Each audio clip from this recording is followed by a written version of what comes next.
and work their way toward the half. We'll see if that changes. It's nice to have a breeze, we'll say that, on a day such as this. Again, great to have you with us as we get set to go racing top of the hour at 11 o'clock. Should be a fun morning and afternoon here at the Illinois State Fairgrounds.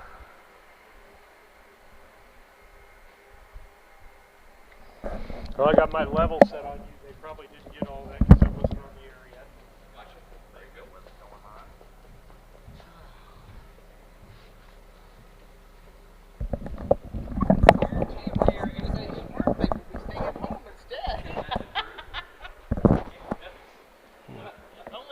Check 1 2. Check 1 2. Testing 1 2.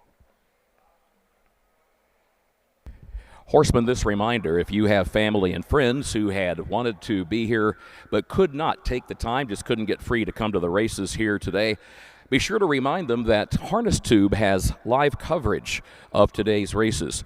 All they have to do for more information, visit harnesstube.com, or you can go to www.youtube.com and enter Harness Tube in the search field, and it will lead you right to their channel. Those of us who like to follow Harness Tube, we've learned that once we've put that in the search field, a lot of times it'll pop right up in our list of options as soon as we go to YouTube.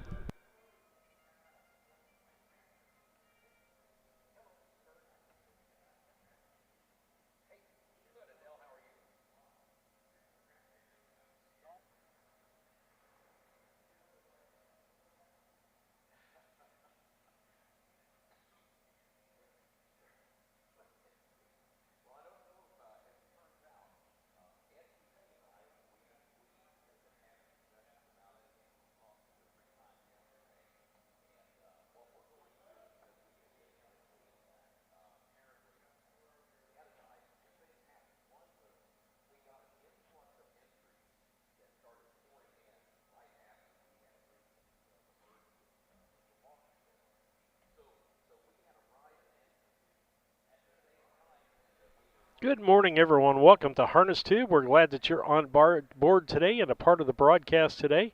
Steve Surratt, Lisa Surratt on board with you as we get ready to go forward with Harness Tube at the Springfield Fairgrounds. We are glad that we could be a part of it and be a part of your day today as we get started here. And so with that, we're trying to take a look and get some things going and see what works out here. And I don't know why some things are not working, but now they are. All right. So with that, we're going to take a break till Kurt Becker has another announcement for the back, but we are the communication for the back side, so we will try to stay on board today and allow that to happen for you. So as we get going here, we'll be with the broadcast. Custom woodworking and Amish furniture. From custom kitchens and built-ins to handcrafted furniture, outdoor poly, and more. Family owned and trusted since 1995. Visit Yoder's and Sullivan or call 217-728-2166 today.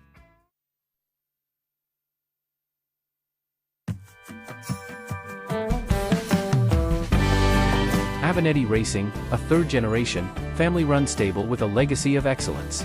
Centrally located between Illinois, Indiana, and Kentucky racing programs, Avenatti Racing specializes in buying yearlings, breaking, training, and racing top-performing standardbreds. Call 217-840-6469 or email avenattiracing@gmail.com today. Avenatti Racing, from yearling to racetrack, we build contenders.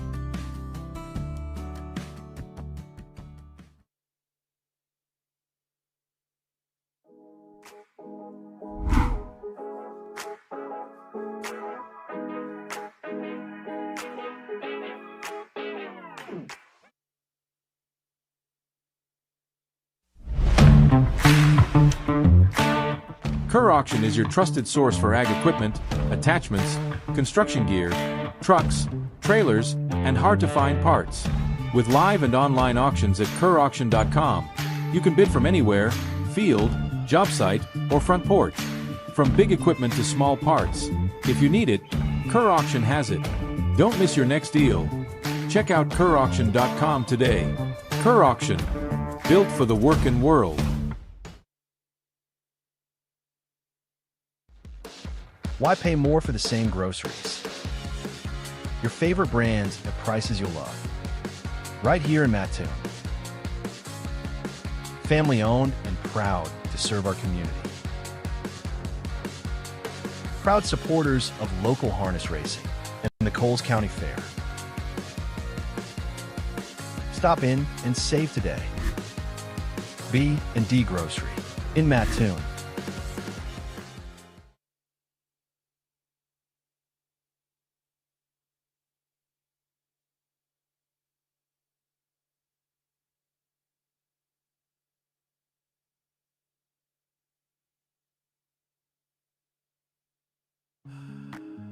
Experience matters.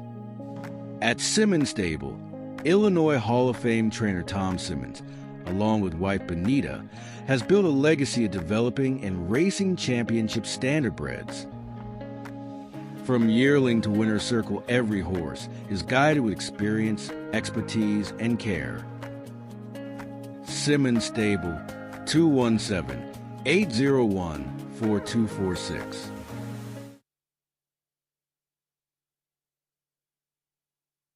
Looking to move your mobile home? Need a roll-off dumpster at a competitive rate? Or maybe it's time to demo that old mobile home? Pine Ridge Mobile Home Transport has you covered. We serve Central Illinois with reliable mobile home transport, offer affordable roll-off dumpsters for the Springfield area, and provide expert demolition services across Illinois and Missouri. For fast, friendly service, call Wayne Decker at 217-313-9744. That's 217-313-9744. Or find Pine Ridge Mobile Home Transport on Facebook, your one-stop solution for mobile home services.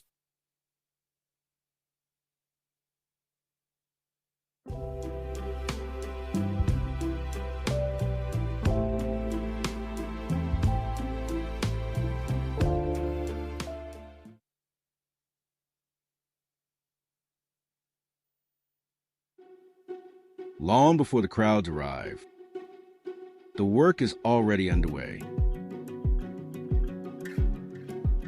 Track after track. Kevin Miller Stable campaigns winning standardbreds across the Midwest.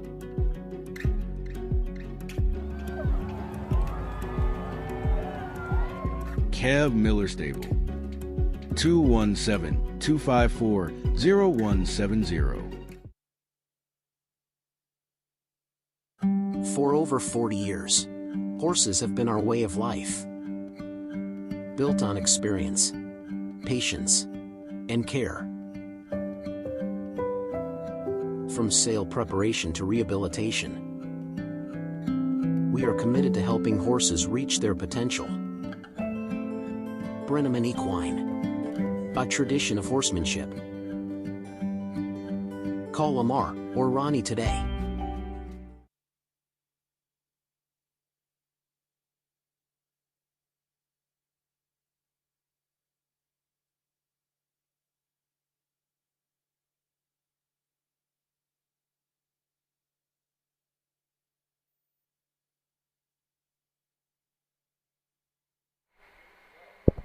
Back with you on harness.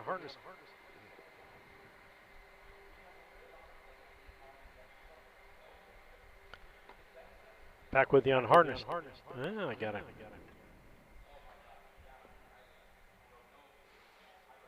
Okay, now I can talk to you now that I've got used to what I'm doing here. Back with you on Harness Tube as we get ready for racing today in Springfield, 2-year-old preview. And then we'll have 11 of those, and I think we have 5 qualifying races with that. And so we'll have that for you going on today. Want to remind you that what Harness Tube's got going on as far as that's concerned. Harness Tube will be in Knoxville on Monday, July 6th at 5 p.m. Then we take 2 weeks off, and exactly 2 weeks later, we'll be in Paris, Illinois for racing at 5 p.m. And that week's a busy week as we'll go to Paris, then to Carmine, and then to Lewiston. So 3 days of racing, and that really kicks off our busy schedule for 3 weeks as we kind of close things out. The next week, we're in Charleston, and between Charleston and Marshall and there, and then the following week we're in Lincoln and Effingham, and then Brown County to finish things off. So going to be a busy 3 weeks coming up for broadcasting on Harness Tube. I want to let you know that check out our website. Our website is located at harnesstube.com.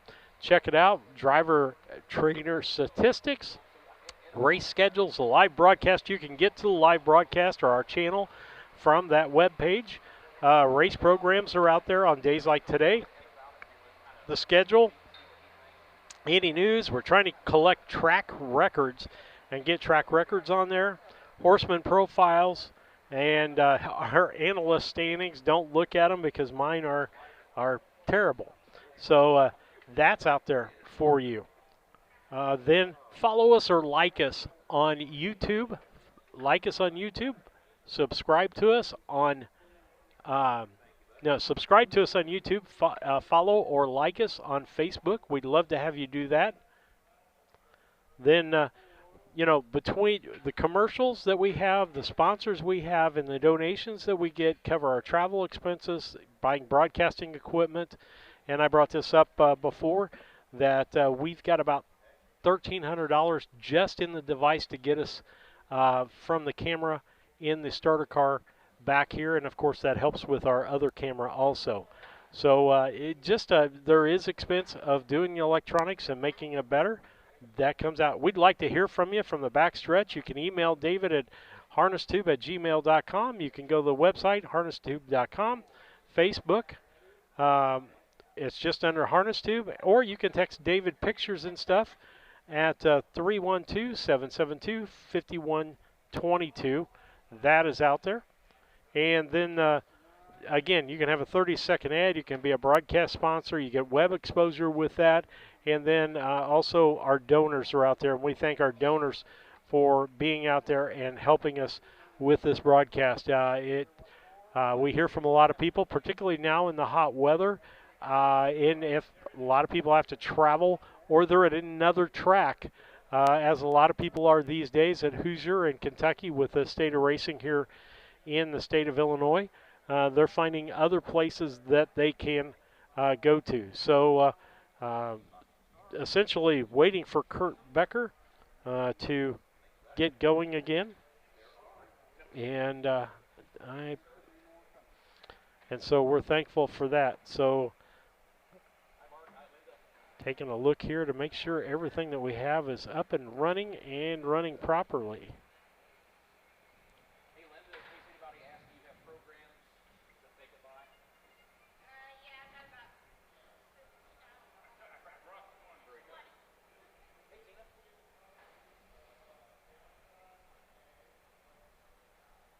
All right, got our sponsors up there. We're thankful for them. And like I said, we'll get some things started here as we get going.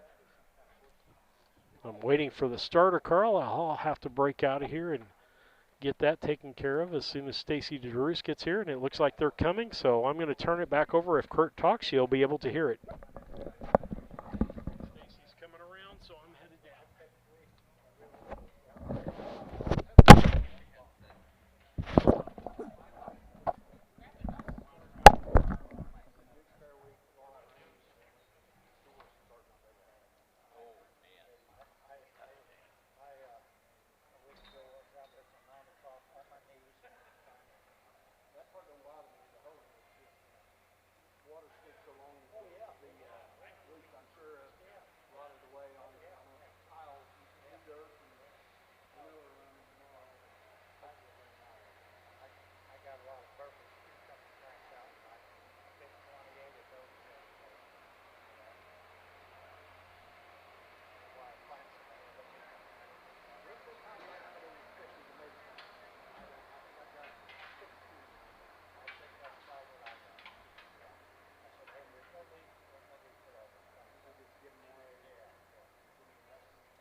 Horsemen, this reminder that you do need to wear helmets at all times when you are on the racetrack going your warm-up trips.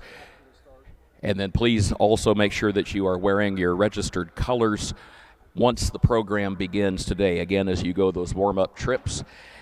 No post parades. We will give the all clear once the last horse is onto the track. We'll play the call to the post, and you can just gather up the field on the backstretch and then head up to the north end of the track to the starting gate. Patsy Fryman will be our official Winner's Circle photographer today. She has been running late. She sent word that she may miss the first race or two, but our own Tina Schrock will be positioned in the Winner's Circle to take pictures with her phone of the winning connections until Patsy has arrived. Pre-race ceremony is coming up.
Just me, I'm pretty cheap.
It's amazing the speed that has evolved over the years in the sport of harness racing. Advancements when it comes to things like race bikes, advancements, no doubt, when it comes to nutrition programs, and also influence from other cultures, other countries on training techniques, and the way our own horsemen here at home in North America have also developed their craft. We mention that because we just went to ustrotting.com to pull up a look at the national season's leaders. 2-year-old filly trot, 155. That's amazing by July 2nd.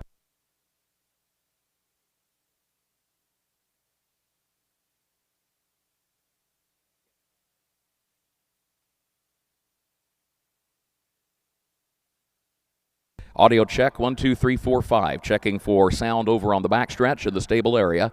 1, 2, 3, 4, 5, 6, 7, 8, 9, 10. Check, check. 1, 2, 3. As we get set to go racing here at Springfield. Audio check for the backstretch stable area. 1, 2, 3, 4, 5, 6, 7, 8, 9, 10. Check, check.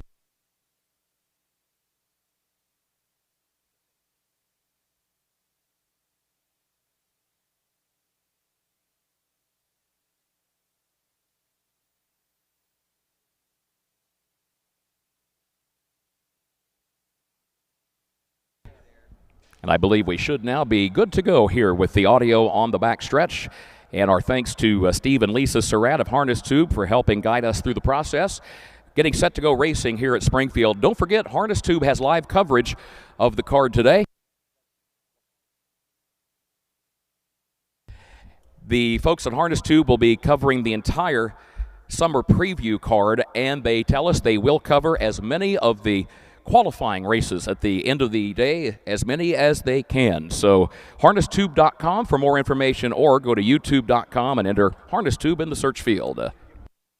Horsemen, come to the track, please, with that first race, the first division of the 2-year-old filly trot. Thank you.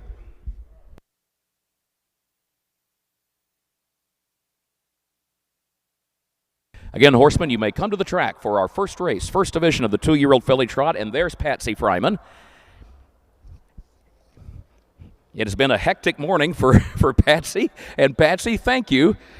We know how mornings can go. I'll guarantee you the horsemen can sympathize. Sometimes these mornings, especially on race day, they can be packed with a lot of activity. So just a heads up, horsemen, we do have our trackside winner's circle photographer, Patsy Fryman. We will be using the traditional victory lane at the Illinois State Fair right here in front of the grandstand. So be sure when you win to come back and get that picture taken.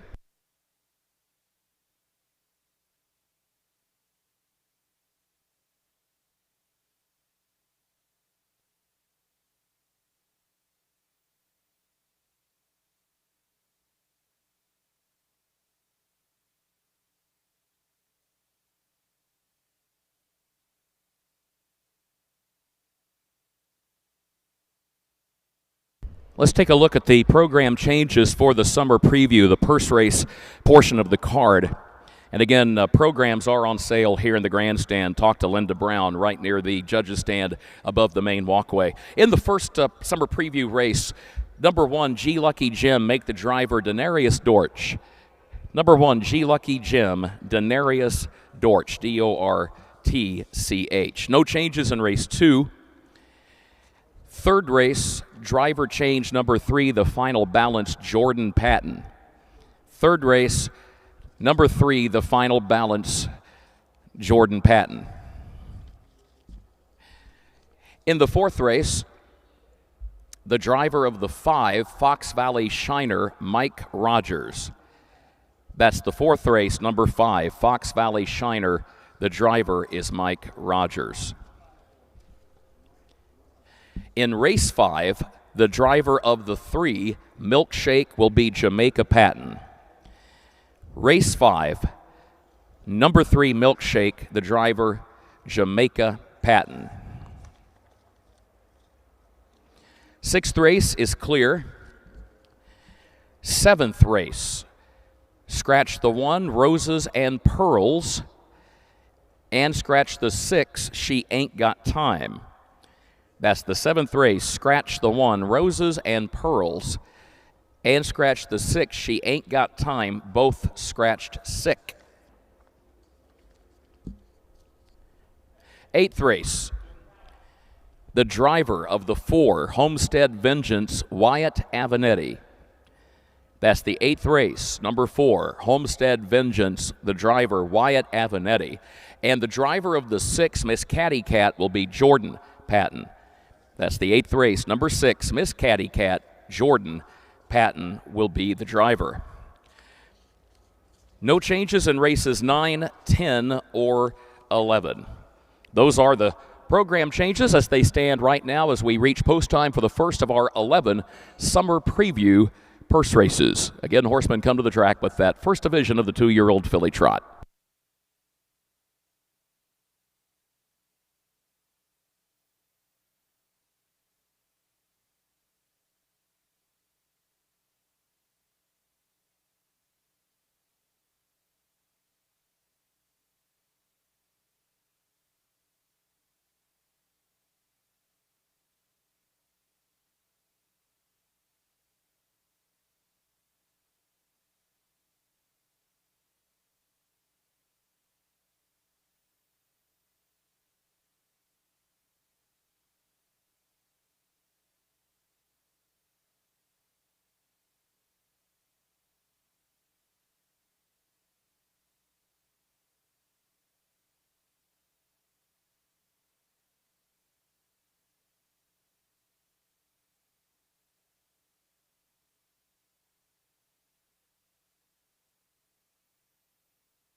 Horses are on the track. The field is gathering up on the backstretch and getting ready to head to the far turn where starter Stacy DeRoos with his son Aaron at the steering wheel are ready to take charge of this field. A purse of $3,481 in the first division of the Illinois Conceived and Foaled 2-year-old filly trot for the summer preview presented by the Illinois Department of Agriculture. A reminder, Denarius Dortch drives number 1, G Lucky Jim. Speaking of which, number 1, G Lucky Jim is owned by Jerry Gingerich of Tuscola. Marvin Chandler of Terry, Mississippi, trained by Charles Arthur. Denarius Dortch is in the bike. 2, Shady Maple Delight, owned by Ivan Hawthorne of Winsboro, Louisiana. Jade Hadfield of West Haven, Utah. Itzhak Madej of North Hollywood, California, trained by Tom Simmons, the driver, Wyatt Avenetti. 3 is Lou Siren, owned by Michelle Blackburn of Springfield, Darren Turnier of Liberty. Mike Brink, the trainer-driver, is also the co-owner, and of course he is based here in Springfield. Number 4 is Shady Maple Dream, owned by Tony Bell of Windsor, and Freddie Patton Jr. out of Clinton, Mississippi, the trainer and the driver, Freddie Patton Jr. Number 5, Samantha Lou, is owned by Ron Phillips of Athens, Jamaica Patton of Rochester, Monty Thompson of London Mills, trained by Jamaica Patton. Juan Franco is in the bike. field headed over to the far turn. In fact, now Stacy DeRoos picks up the field, so they are at the post. Gate is rolling. Great to have you with us. The inaugural summer preview, June 27th, 1976, right here at the Illinois State Fairgrounds. It was presented by the Illinois Standardbred Owners and Breeders Association. The very first race ever in the summer preview was a 2-year-old filly trot, and the winner was Sue Filter, owned by Bob Motzinger and driven to the win that day by Dave Fagan. 1/8 of a mile from the start, here they come for the first race. Spotted John and Jane Cross in the stands, and Jane was kind enough to send me a picture from that inaugural summer preview by Father Carl in the judges' stand at the mic. Jane, thank you so much. Here they come.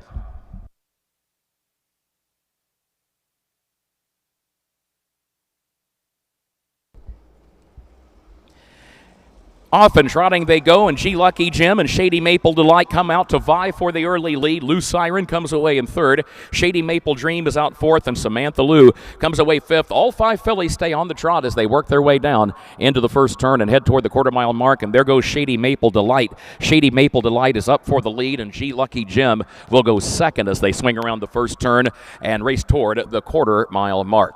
Shady Maple Delight is racing along with the lead. Got to be careful. Got a couple of those Shady Maple horses. The other one, Shady Maple Dream, is back there in the third position. Then there's a gap of 3 more lengths back to Lou Siren, who is next to last, and Samantha Lou is the trailer. But again, beautiful sight. 5 2-year-old trotting fillies all staying on the trot. 33 seconds for the opening quarter. Thank you, Al Siebert. 33 seconds flat. Good to have you with us here at the State Fairgrounds, or if you join us today through Harness Tube, wonderful to have our audience aboard. This is the first race of the annual summer preview, and the leader is Shady Maple Delight. Shady Maple Delight, a filly that trains right here at the Illinois State Fairgrounds out of the Tom Simmons barn, is leading it past the half-mile mark, leads it by 1.5 lengths. G Lucky Jim is racing in second position, and then Shady Maple Dream, who travels in third position as they go past the half. Lou Siren to the outside fourth. 106 and 4 for the half. 106 and 4/5 of a second. Samantha Lou is still back there in fifth, but she is right there, just 5 lengths off the lead, and here comes G Lucky Jim. Out of the number 2 spot, moving up, G Lucky Jim is up to challenge Shady Maple Delight for the lead as they go by the 3/4. But still, Shady Maple Delight has the lead. It is on top by 3/4 of a length, now by a half length. G Lucky Jim is in second. Samantha Lou is going to angle way out to the grandstand side and is still 5 lengths off the lead, though, contesting the third spot. And as they turn for home, they still have to catch Shady Maple Delight, who's opened back up off 3/4 and 138 and 1. A 3.5 length lead and deep stretch to G Lucky Jim in second. Samantha Lou and Shady Maple Dream and Lou Siren all in a battle for third. No catching Shady Maple Delight. Wyatt Avenatti on cruise control with Shady Maple Delight to win it. G Lucky Jim was second. Samantha Lou came on the grandstand side to grab third on the wire from Lou Siren fourth, and Shady Maple Dream in fifth, as third, fourth, and fifth was all right together there at the wire. 2:07 and 3, the time for the 1 mile distance. 2:07 and 3/5 of a second. We'll meet the winner, Shady Maple Delight, in just a moment. Horseman, you may come to the track with race 2, second division of that 2-year-old filly trot.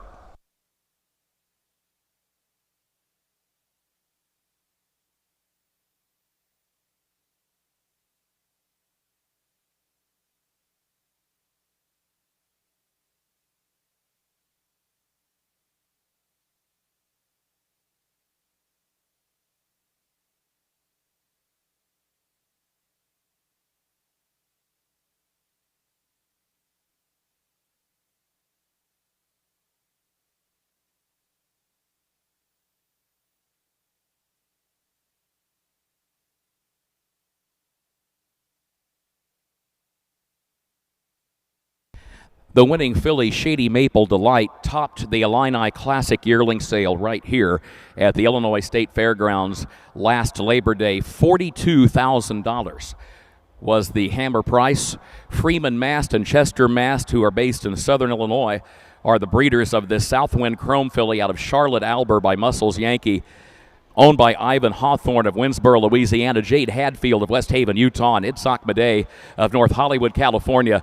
This filly trains in the barn of Tom and Benita Simmons here at Springfield and is driven today by Wyatt Avenatti. 2:07 and 3/5 of a second. Courtesy car is on the way back with our winning connections here.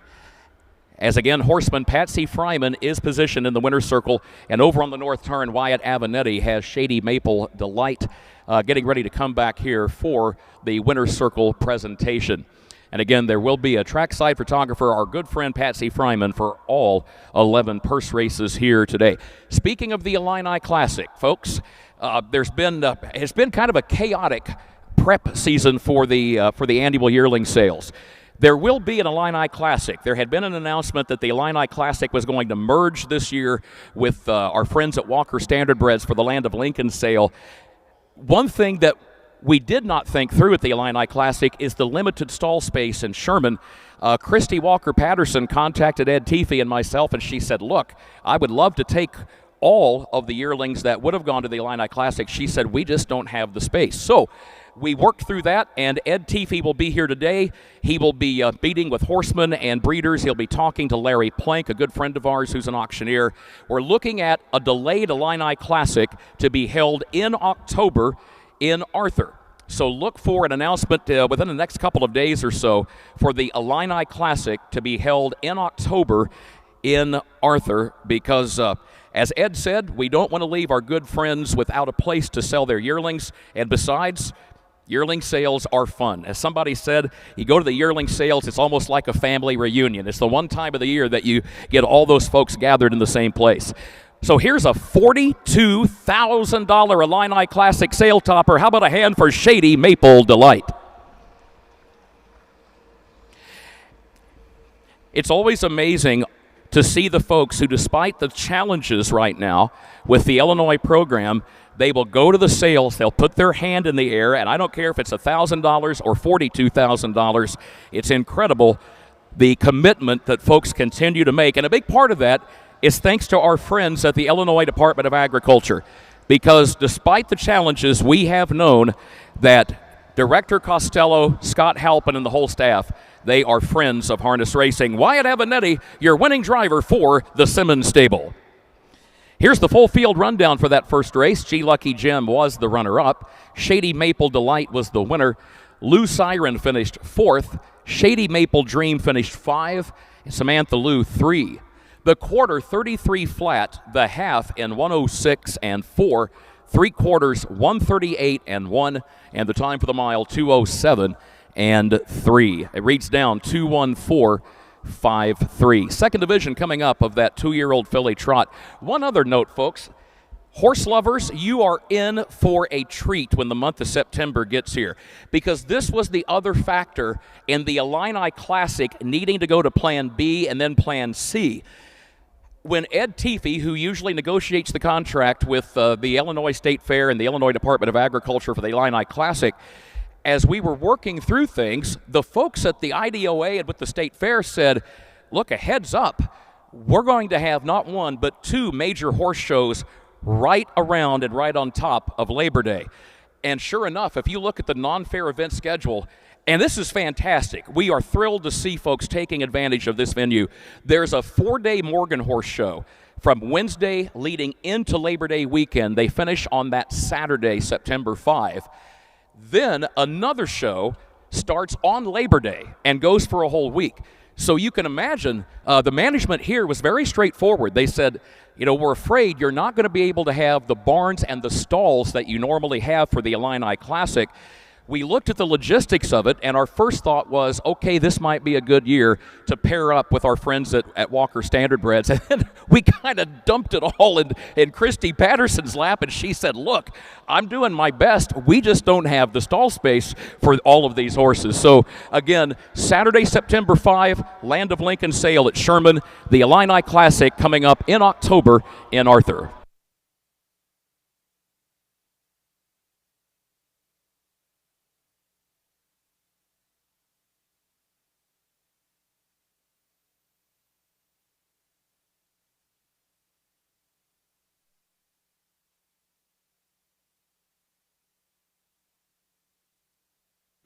Still exists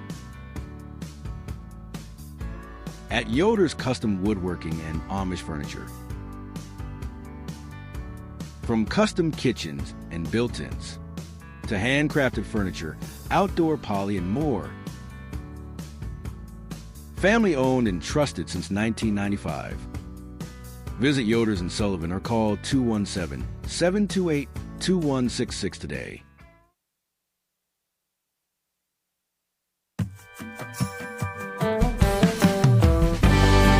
Avaneti Racing, a third-generation, family-run stable with a legacy of excellence. Centrally located between Illinois, Indiana, and Kentucky racing programs, Avaneti Racing specializes in buying yearlings, breaking, training, and racing top-performing standardbreds. Call 217-840-6469 or email avanitiracing@gmail.com today. Avaneti Racing, from yearling to racetrack, we build contenders.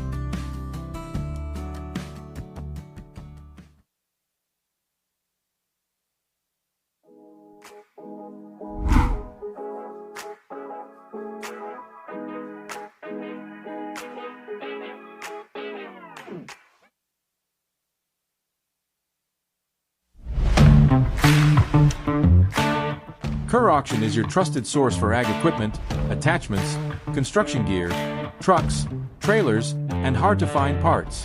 With live and online auctions at kerrauction.com, you can bid from anywhere, field, job site, or front porch. From big equipment to small parts, if you need it, Kerr Auction has it. Don't miss your next deal. Check out kerrauction.com today. Kerr Auction, built for the working world. Why pay more for the same groceries? Your favorite brands at prices you'll love. Right here in Mattoon. Family owned and proud to serve our community. Proud supporters of local harness racing and the Coles County Fair.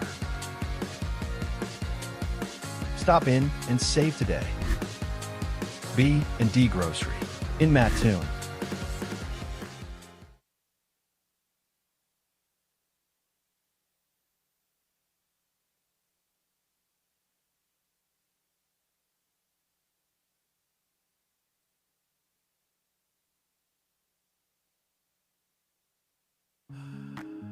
Experience matters.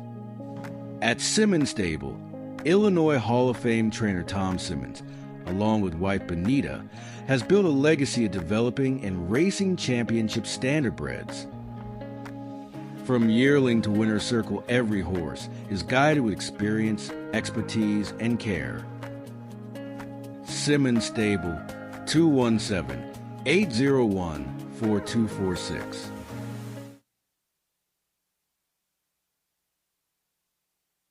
Looking to move your mobile home? Need a roll-off dumpster at a competitive rate? Or maybe it's time to demo that old mobile home? Pine Ridge Mobile Home Transport has you covered. We serve Central Illinois with reliable mobile home transport, offer affordable roll-off dumpsters for the Springfield area, and provide expert demolition services across Illinois and Missouri. For fast, friendly service, call Wayne Decker at 217-313-90.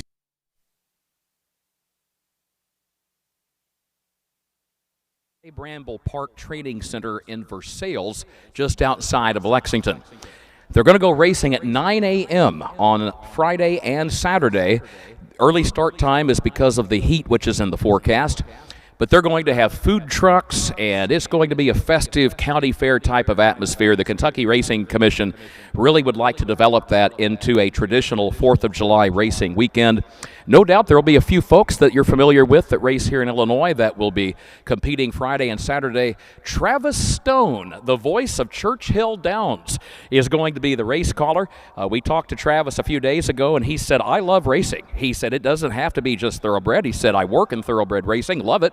But he said, I have all the respect in the world for harness racing, quarter horse racing, doesn't matter. He said, I just love to go to the races. So Travis Stone will be the track caller. And again, that'll be Friday and Saturday in Versailles, Kentucky at the High Bramble Park Training Center.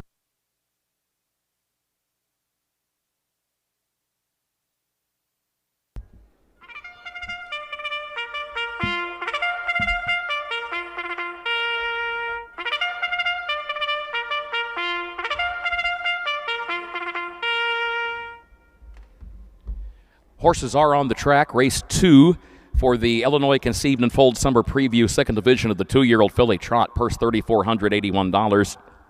No scratches, no driver changes in this second race.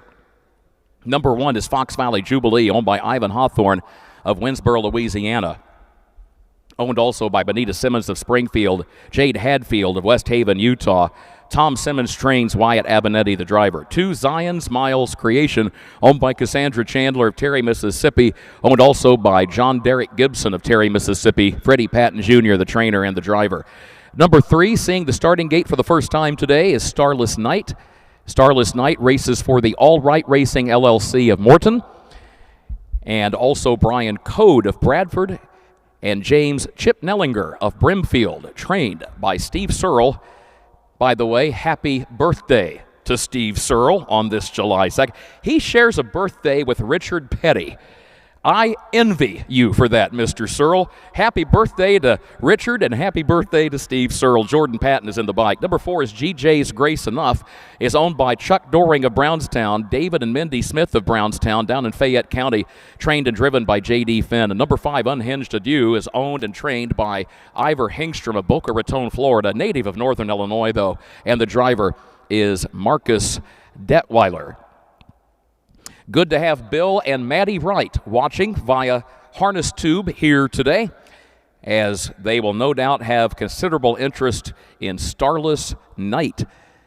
Number 3, that All Right Racing, of course, Bill Wright and Maddie Wright and Craig and Jordan Wright and the whole Wright family as we get set to go here in this second race. If memory serves, I believe Steve Searle got his first win as a harness horse driver on his birthday, maybe 1979, thereabouts, at the Schuyler County Fair in Rushville.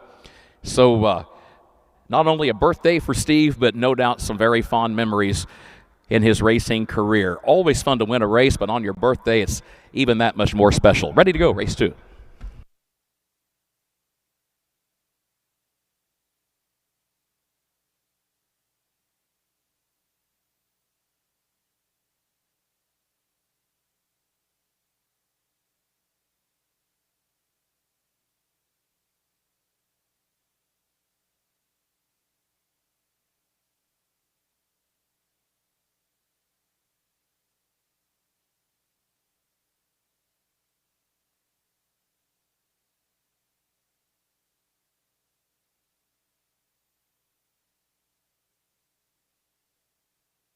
At the post, and the gate is rolling here for our second of 11 purse races, the Illinois Department of Agriculture Summer Preview.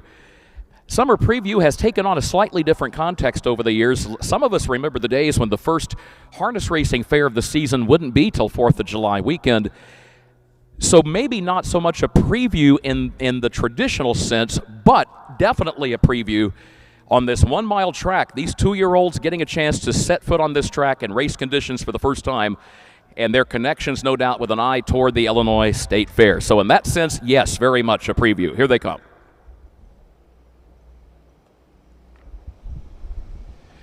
They are off and trotting. There goes Zion's Miles Creation out for the lead. Unhinged Adieu trots out fast on the outside as well. Fox Valley Jubilee gets away in 3rd position. GJ's Grace Enough is in 4th, and Starless Night is 5th. Once again, 5 2-year-old trotting fillies all staying on gate, on the trot as they head down into the first turn. I've got to think that aspect alone has to make these trainers smile and nod their head when they see everyone just get away in good order and stay trotting around that first turn. These 5 go past the quarter-mile mark. Unhinged Adieu has the lead. Unhinged Adieu leads at a length and a half as Zion's Miles Creation will go in the 2nd position up the backstretch. Fox Valley Jubilee is in 3rd. GJ's Grace Enough is in 4th. 31 and 2 for the opening quarter. 31 and 2/5 seconds, so a quicker early tempo than what we saw in the prior division. And further back, Starless Night, trails the field, but still right there, just 7 lengths or so from the leader. Approaching the half midpoint of the backstretch, Unhinged Adieu is the leader. Unhinged Adieu slips on past the half-mile mark and leads it by just over a length as they race past the draw gate and head toward the upper turn. Zion's Miles Creation is 2nd. The first half mile, 104 flat. 104 flat was the time for the first half mile. Unhinged Adieu, waiting for a challenge, still has the lead, untested so far in this journey, as Zion's Miles Creation goes 2nd as they approach the 3/4 mile mark, swinging down the far side of the course. Here comes Zion's Miles Creation. Now, Freddie Patton Jr. says it's time to go, and it's just off the leader's flank, but Unhinged Adu's a stubborn foe past the 3/4 mile mark. This is a filly who already has raced in several qualifiers, and that experience seems to be paying off so far. 3/4, 135 and 2. They turn for home. Zion's Miles Creation now 2 lengths away in that second spot. Fox Valley Jubilee third, still a half dozen lengths off the leader, a 16th to go. It is Unhinged Adu with the lead by 4, with the lead by 3.5. Unhinged Adu wins in her first career purse start. She won it by 3 lengths on the line. Fox Valley Jubilee was second by 4. Zion's Miles Creation was third. 9 more lengths then back to Starless Night, who picked up a spot down the stretch and finished 4th, and GJ's Grace Enough was 5th. Time for the mile, 2:05 and 1. 2:05 and 1/5 of a second.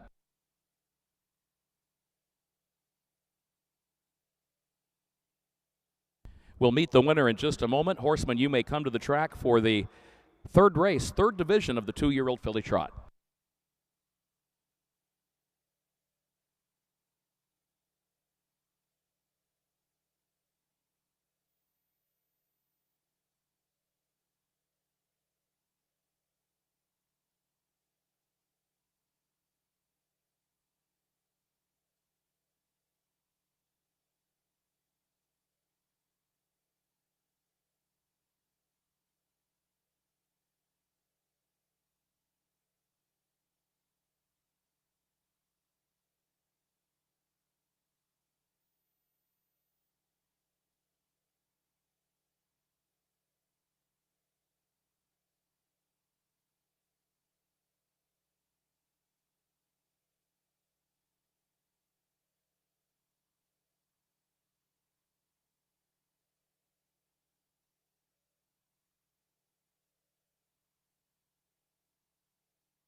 Well, it's a win here in race 2 for Unhinged Adu, and this is one that for those of us who love the history of Illinois racing, seeing this filly win here today on this racetrack brings back, no doubt for some of you, for our seasoned race fans who are old enough to remember, might bring back memories of seeing this happen.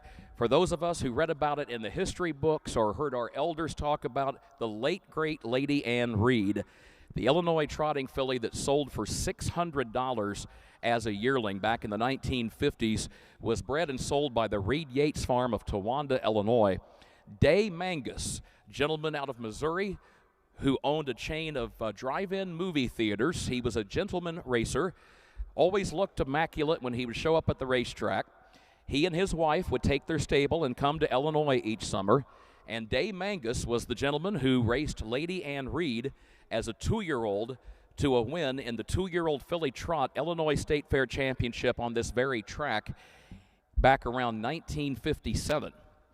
And then the following summer, Mr. Mangus sold Lady Ann Reed at the Logan County Fair at Lincoln to the National Hall of Fame horseman Stanley Dancer. And if memory serves, the sale price was around $50,000.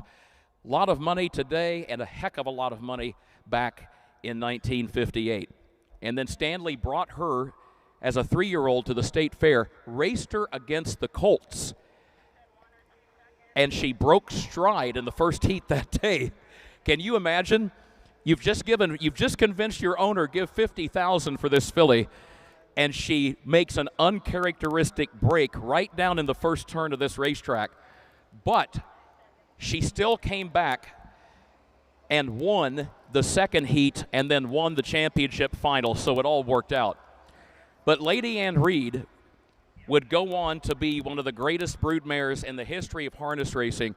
If you go back and trace out her descendants, I believe it is something like 6 to 8 somewhere in that neighborhood, $500,000 winning trotters have descended directly from Lady Ann Reed. She died in 1979. She was a member of the broodmare band at Blue Chip Farms in upstate New York, and she is now at rest in their cemetery. But Lady Ann Reed with a remarkable impact on the game. Would have been nice.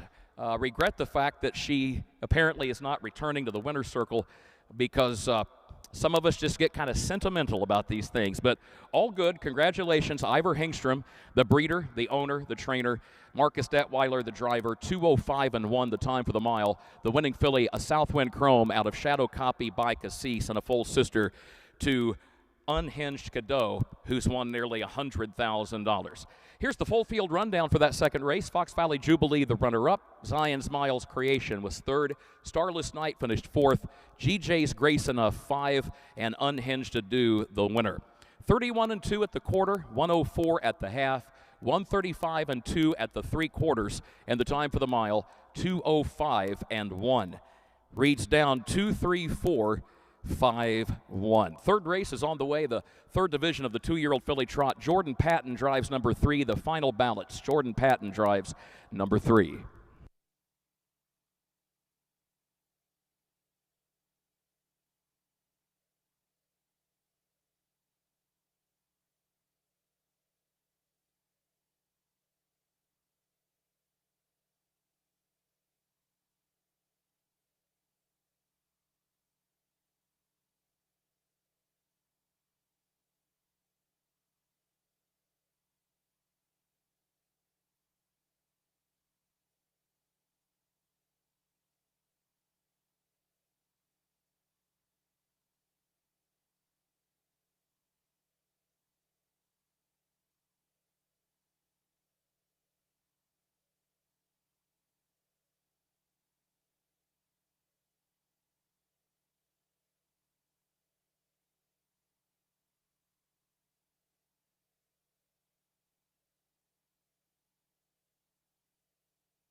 Just taking a look at the driving history of young Marcus Detweiler, a young man out of Sullivan, Illinois, and seeing Marcus pick up a win on this historic Illinois State Fair racetrack. We had someone that sent a text and said, I know he's won races in his career. Has he ever won on this racetrack? And the answer is yes. And admittedly, it had slipped our mind until we looked it up via the U.S. Trotting Association Pathway Service. Some of you might remember Marcus actually had a win at the Illinois State Fair last year with Twin Cedars Delane, a horse that he also trained.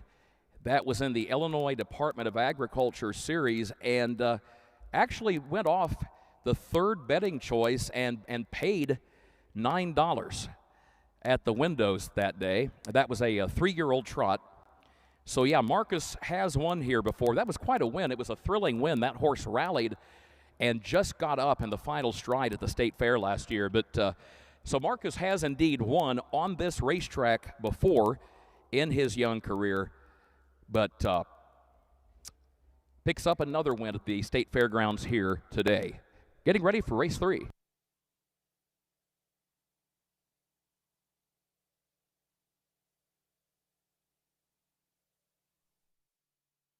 9744, or find Pine Ridge Mobile Home Transport on Facebook, your one-stop solution for mobile home services.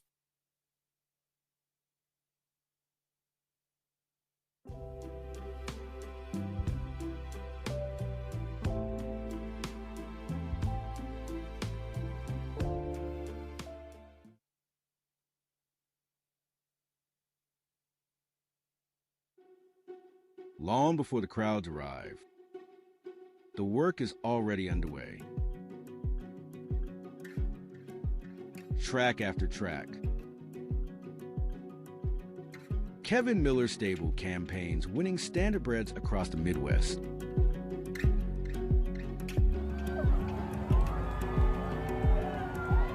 Kev Miller Stable, 217-254-0170.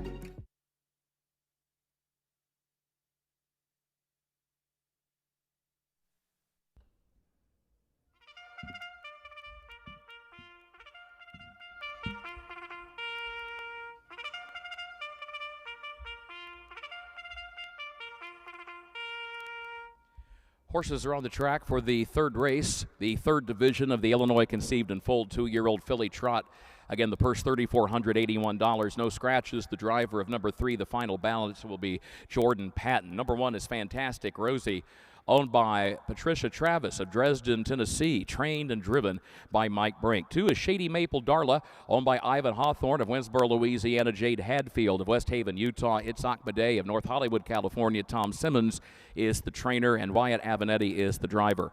Number 3, the final balance, Evelyn and Elizabeth Radel of Edgewood, the owners, Freddie Patton Jr., the trainer, but it will be Jordan Patton in the bike. Number 4, Our Irish Roads, is owned by James Harrell and Brown, trained by Jill Brown, the driver, Chris Brown. And number 5, K's the Boss, owned by the Engel Stable of Illinois, LLC of Northbrook of Marty Engel. Nelson Willis of Beecher also owns an interest in this filly, which is trained by Tom Simmons and driven by J.D. Finn. Headed to the gate for this third event.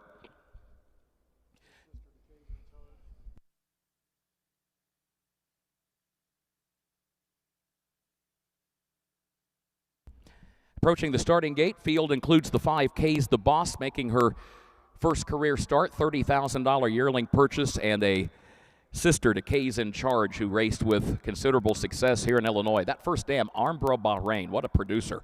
I think she's produced maybe 2 or 3 Illinois State Fair champions on the trot. Our Irish Roads is named for the late Leonard A. Bud Rhodes of Charleston, originally out of Iowa, the grandfather of co-owner and trainer Jill Brown. Can't help but think about the fact that Bud Rhodes had his share of success at the Illinois State Fair. Again, some of you seasoned race fans might remember back in the 1960s when Bud raced a horse named Rhythm Volo and won a heat of the Illinois State Fair Colt Stakes, and that race-off that year, that was an incredible lineup. You had Joe Brook with Les Redshaw. Jack Hankins had a trotter in there that actually ended up winning that final, but Rhythm Volo was a terrific horse. Bud always thought highly, spoke very highly of that horse, winner of a heat of the State Fair Colt Stakes. Bud Rhodes. We remember him with Our Irish Roads. Here they come, race 3.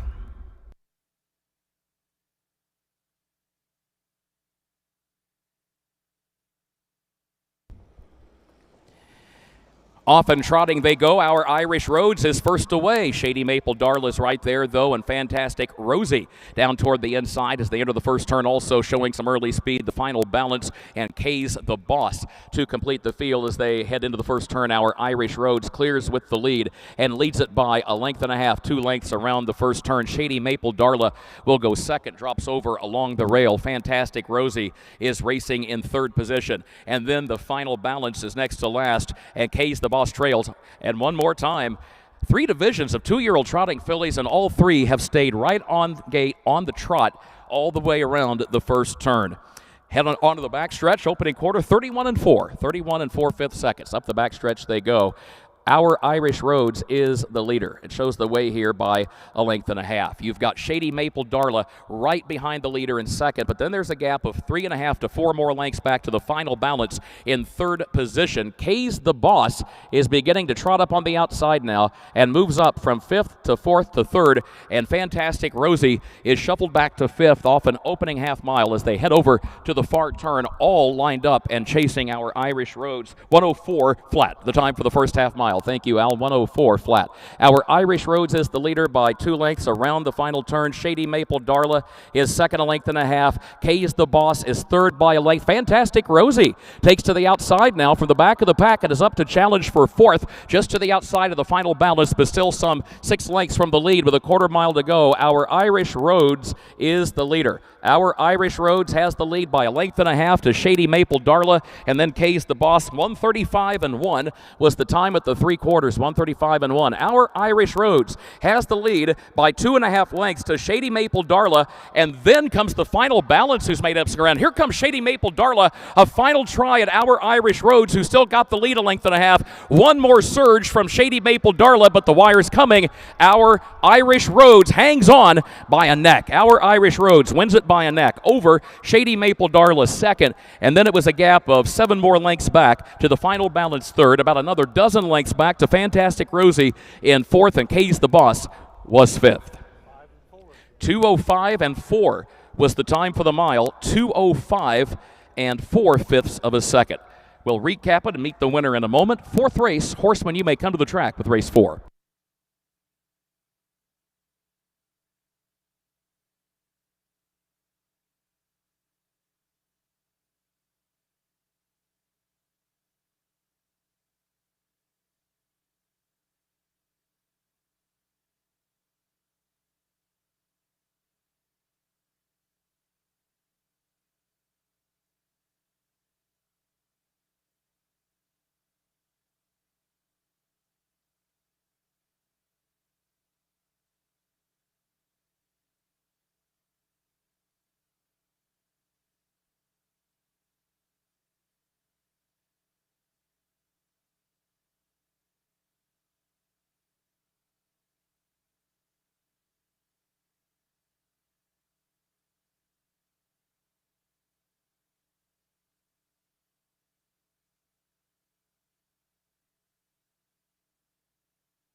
As the third race unfolded today, from behind our position here in the grandstand, we could hear the cheer of "Come on, Rosie," and that was a member of the Travis family, Patricia Travis, the owner of number 1 Fantastic Rosie. Belated condolences to Patricia and the family on the passing of Kermit Buddy Travis, who led an amazing life and passed at the age of 88 in March of this year. And Fantastic Rosie did come on down the stretch and pick up a position in her first career start. Looks like a filly that's got a future. And speaking of a filly with a future, how about a hand for the winner of this third race, number 4, Our Irish Rhodes. Folks, this is a pretty special moment when we talked about the fact that this filly is named for the late Bud Rhodes, the father of co-owner Linda James, the grandfather of co-owner and trainer Jill Brown, because the late Bud Rhodes won, as we mentioned, the heat of the Illinois State Fair Colt Stakes over this very track with Rhythm Volo back in 1965. So Jill, Chris, we know it's a special moment. Congratulations. All the best with this Lou's Legacy filly, bred by the Flacco Family Farms of Alexis. Third career win for Our Irish Rhodes and a new lifetime record, 2:05 and 4. Here's the full field rundown. It is official for that third race. Fantastic Rosie finished 4. Shady Maple Darla, the runner-up. The final balance finished 3. Our Irish Rhodes, the winner. And Kay's the Boss finished 5. They got the opening quarter in 31 and 4/5 of a second. The first half mile went in 104 flat. 3 quarters in 135 and 1/5. And the time for the mile, 2:05 and 4/5 of a second. Reads down 4:23.15. Fourth race is coming up, no scratches. The driver of the 5, Fox Valley Shiner, Mike Rogers. Number 5, Fox Valley Shiner, Mike Rogers will be the driver.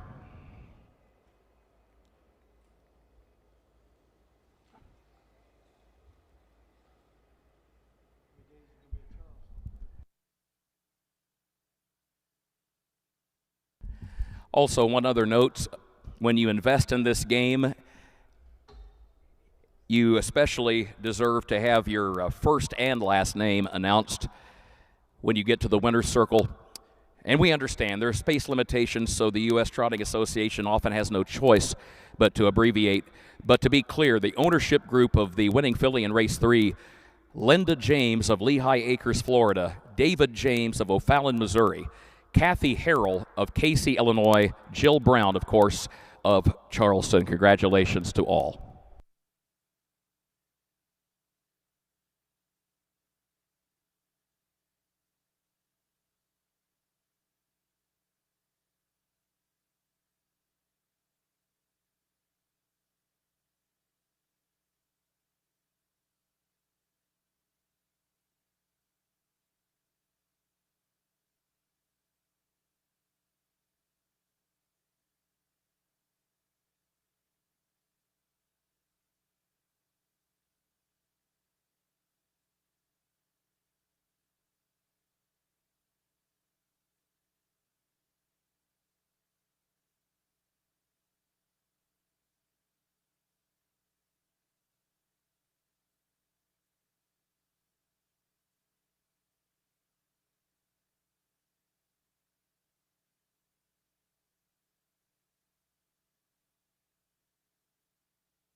For over 40 years, Horses have been our way of life.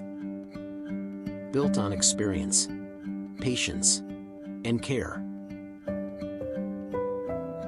From sale preparation to rehabilitation, we are committed to helping horses reach their potential.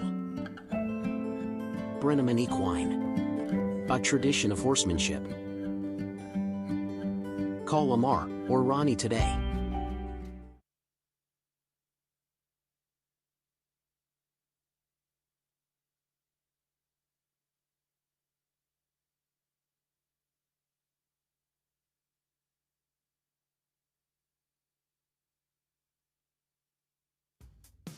Real craftsmanship still exists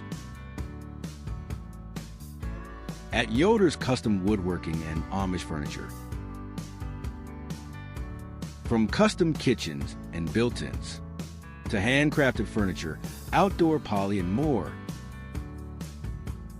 Family owned and trusted since 1995. Visit Yoder's in Sullivan or call 217-728-2166 today.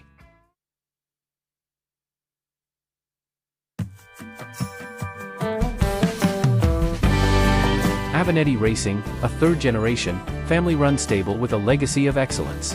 Centrally located between Illinois, Indiana, and Kentucky racing programs, Avenatti Racing specializes in buying yearlings, breaking, training, and racing top-performing standardbreds. Call 217-840-6469 or email avenattiracing@gmail.com today. Avenatti Racing, from yearling to racetrack, we build contenders.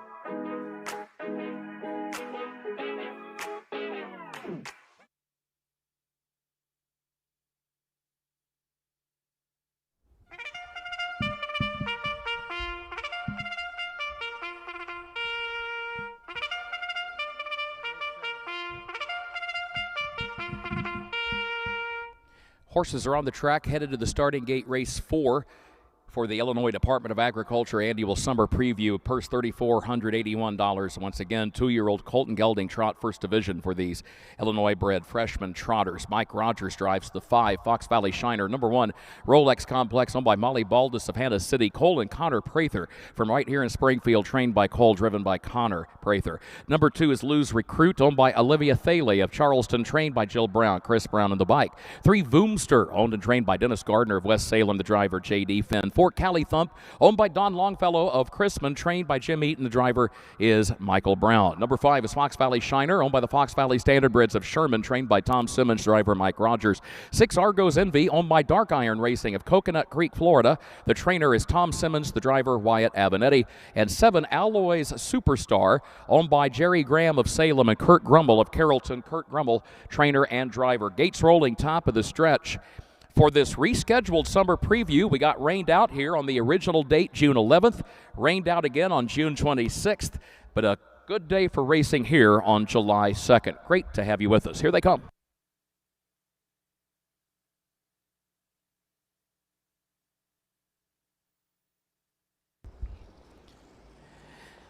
They're off and trotting. There goes Rolex Complex right out for the early lead. Voomster comes away in second. Lou's Recruit is out racing in third position. Argo's Envy is off stride. Argo's Envy is on a break and started from the outside as it was, but Wyatt Avenatti does the heads-up thing and makes sure to move from left to right just to be sure that anybody that needed to move by had ample clearance. Oh, Rolex Complex is off stride. Rolex Complex, a 2-year-old that's been racing pretty well on the fair circuit, has broken stride just before the quarter-mile mark. Voomster is the leader now. Voomster leads it by 2 lengths. Lou's Recruit is in the second position off the first turn and up the back stretch.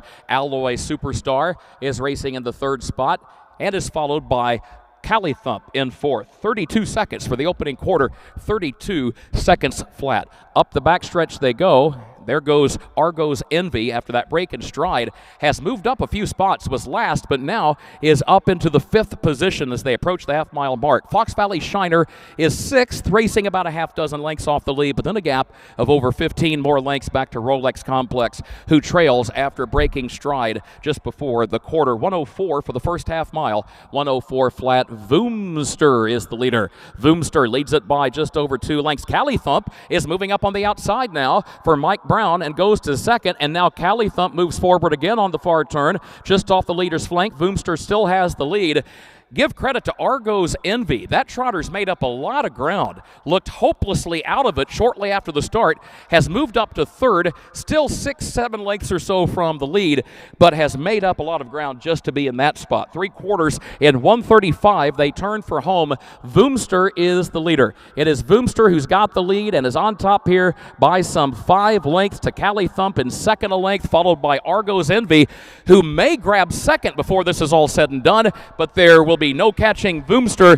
J.D. Finn, Voomster wins it, and Voomster won it by a margin of nearly 7 lengths.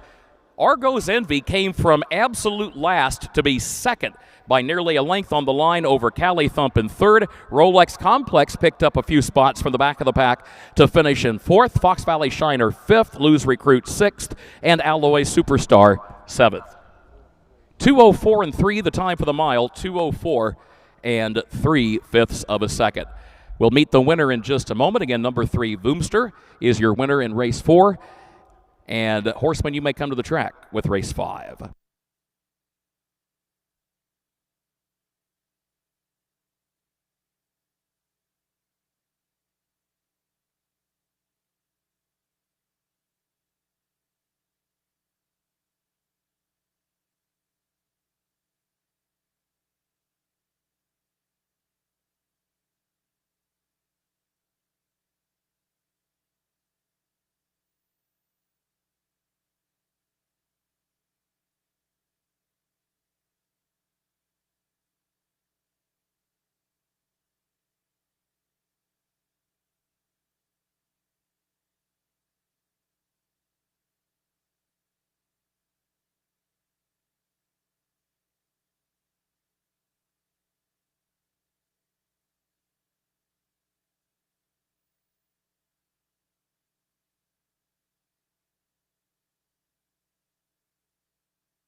Four races in the book so far, all for 2-year-old trotters.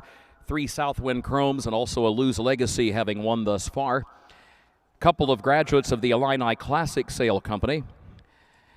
A homebred and a private purchase accounting for the 4 winners so far. Voomster sold for $25,000 last Labor Day at the Illini Classic Sale here at the Illinois State Fairgrounds. Bred by Dr. Brian Kennedy, who grew up in Newton, Illinois, now makes his home in Louisville, Kentucky.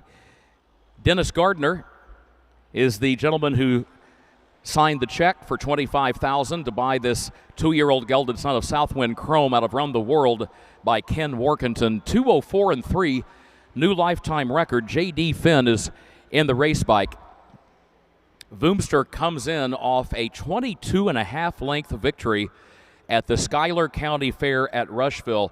And it's the craziest thing, is it not? Dennis Gardner is in a similar position to what he was a few years ago. We've talked over the years about Goomster, who's won $350,000, and how he has overshadowed Tank Me to Dennyland, who has won over $100,000 himself. Well, now Dennis finds himself, as he comes trackside with Dane May to greet J.D. Finn. Dennis is in a similar spot this year with Voomster and Goomzilla, both in his barn from the same crop.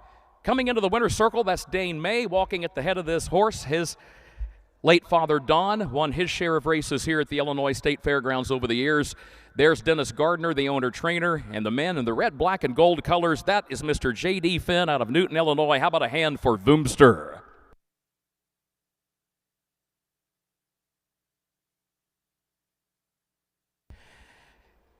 JD has been teaming up with Dennis Gardner to win a lot of races so far this summer on the Illinois Fair circuit and on special event programs like this summer preview. Congratulations to the winning connections. So you've got Mr. Gardner with a pair of Jasper County natives joining him today in Mr. May and Mr. Finn. Full field rundown is coming up in just a moment.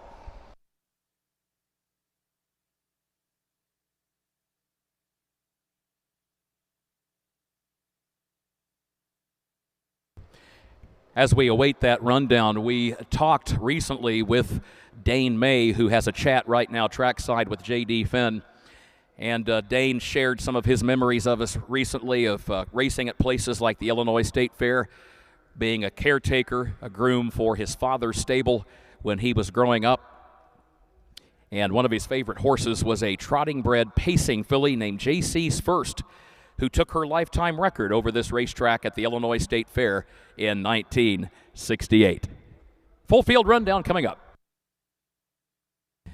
By the way, our thanks to both Kevin Neatfelt and our own Carrie Tiskus from the Illinois Department of Agriculture, as they have been kind enough to serve as the courtesy vehicle drivers today, helping our winning connections make that long journey from the backstretch.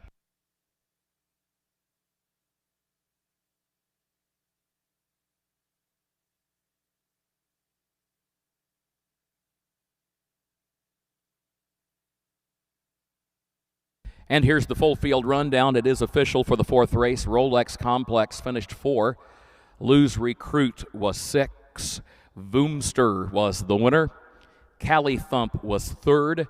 Fox Valley Shiner finished 5. Argo's Envy, the runner-up. And Alloy Superstar, 7th. The quarter in 32 flat, the half in 104. 3/4 in 135, and the time for the mile, 2:04.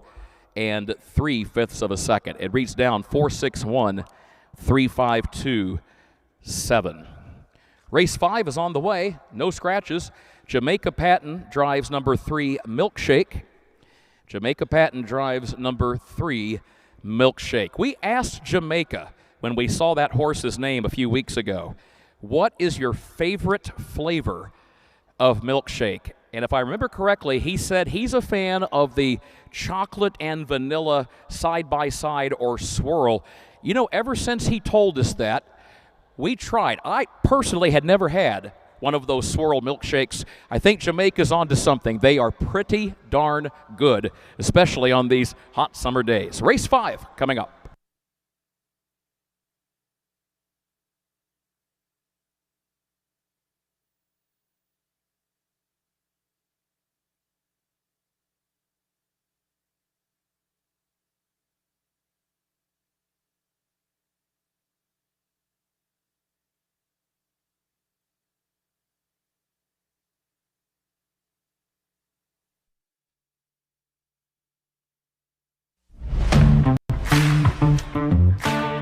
Kerr Auction is your trusted source for ag equipment, attachments, construction gear, trucks, trailers, and hard-to-find parts. With live and online auctions at kerrauction.com, you can bid from anywhere, field, job site, or front porch. From big equipment to small parts. If you need it, Kerr Auction has it. Don't miss your next deal. Check out kerrauction.com today. Kerr Auction, built for the working world.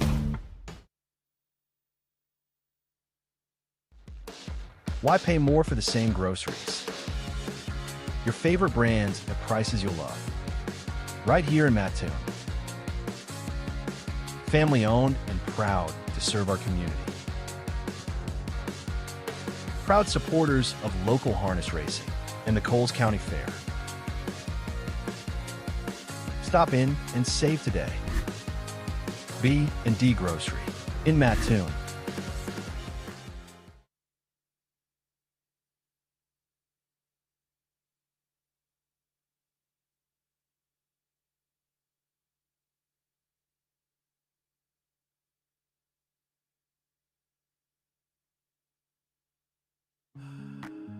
Experience matters.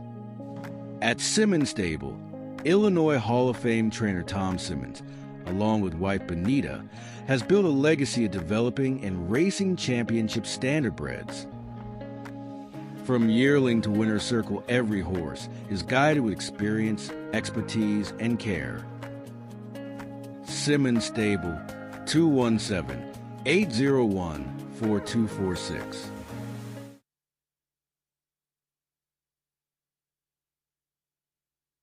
Here today, that is remarkable. So, tip of the hat, one and all. And let that be a lesson to all of us that when we say it can't be done or we've got whatever excuse, got to give credit to this crew. I know there can be challenges to it, but they are getting it done. And I mean quickly, efficiently, well done, one and all. That's fantastic.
This reminder that the next time we gather here for racing, as far as purse races are concerned, will be on Thursday, August 13, which is opening day of the Illinois State Fair.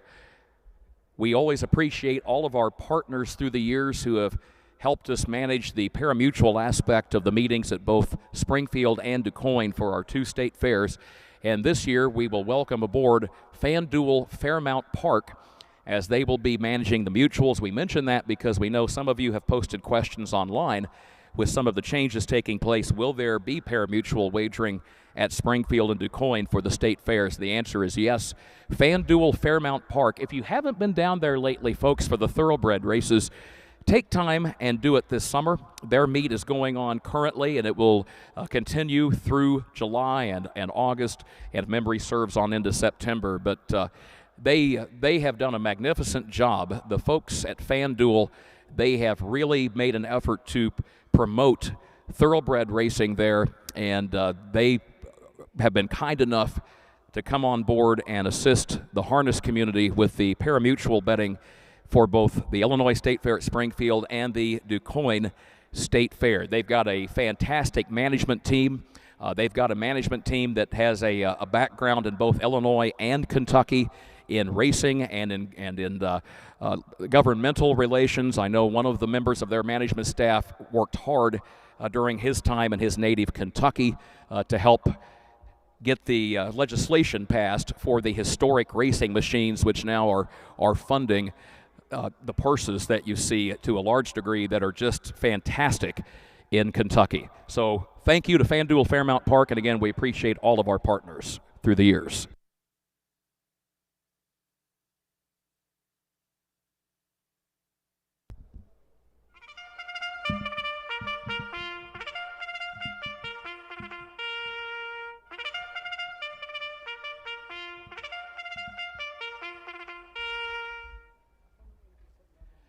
Horses are on the track. Race 5, second division of the Illinois Conceived and Foaled 2-year-old Colton Gelding trot.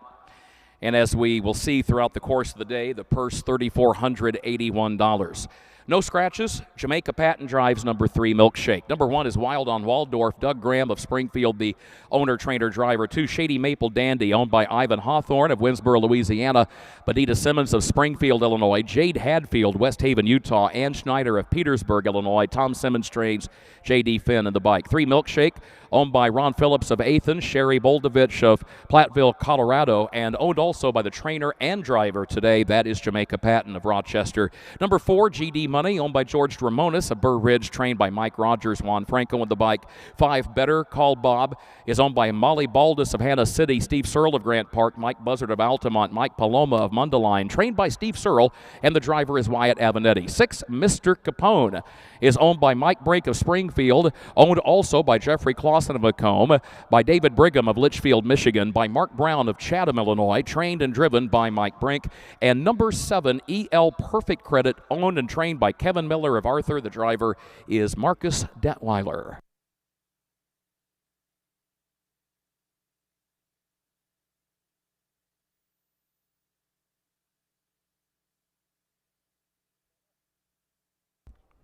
Our thanks to our good friend David Brink, who was not able to be here today for the races, but he has been following along on Harness Tube, the company with which he played a key role in the founding. And he sent us a note. He said, I heard you mention Dr. Brian Kennedy as the breeder of a winner today. He said, folks might be interested to know that Brian has had a book published.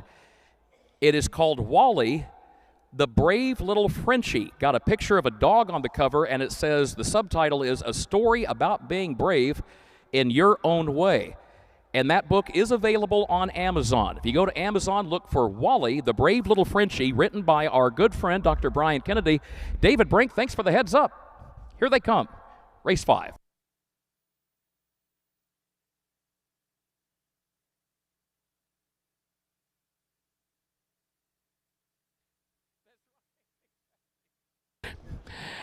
They are off and trotting, and there goes Milkshake right out for the early lead. Wild on Waldorf is away in second. Shady Maple Dandy has early speed, trots up in between that pair as they move into the first turn. EL Perfect Credit is away fourth up toward the outside. And then GD Money, who is fifth in between horses. Wild on Waldorf goes sixth as they swing around the first turn and race toward the quarter-mile mark. Problems for Mr. Capone, who broke stride. Mr. Capone is on a break, and that will allow Better Call Bob to move up one spot now into the sixth position, racing about 10 lengths or so off the lead as they go on by the quarter-mile mark. Onto the backstretch, Shady Maple Dandy came away from an early three-way battle for the lead. In fact, opens up by 3 lengths, but here comes EL Perfect Credit. 32 seconds was the time for the opening quarter. EL Perfect Credit off an opening quarter in 32, moves up on the outside and now takes the lead by a half length. Shady Maple Dandy is content to give way in second. Milkshake just broke stride.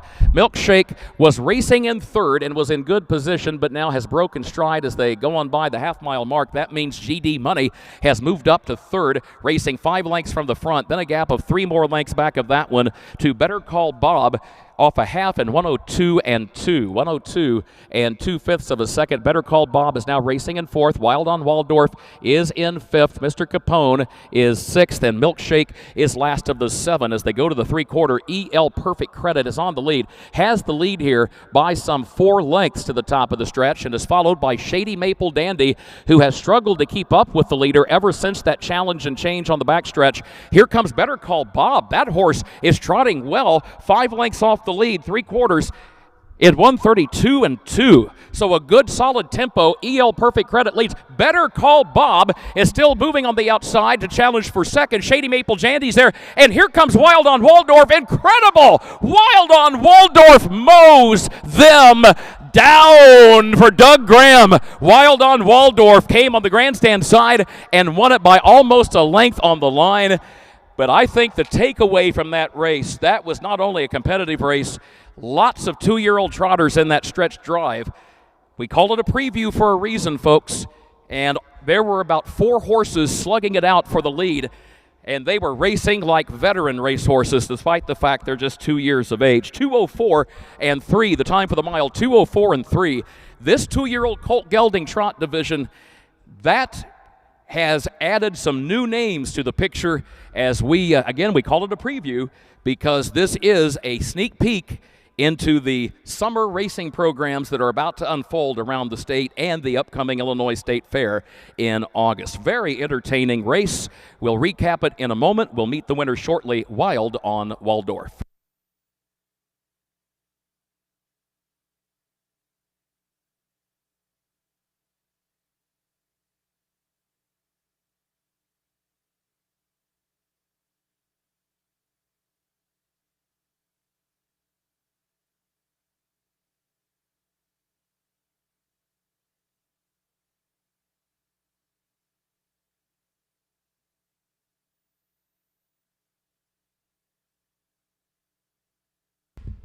Again, the time for the mile, 2:04 and 3/5 of a second.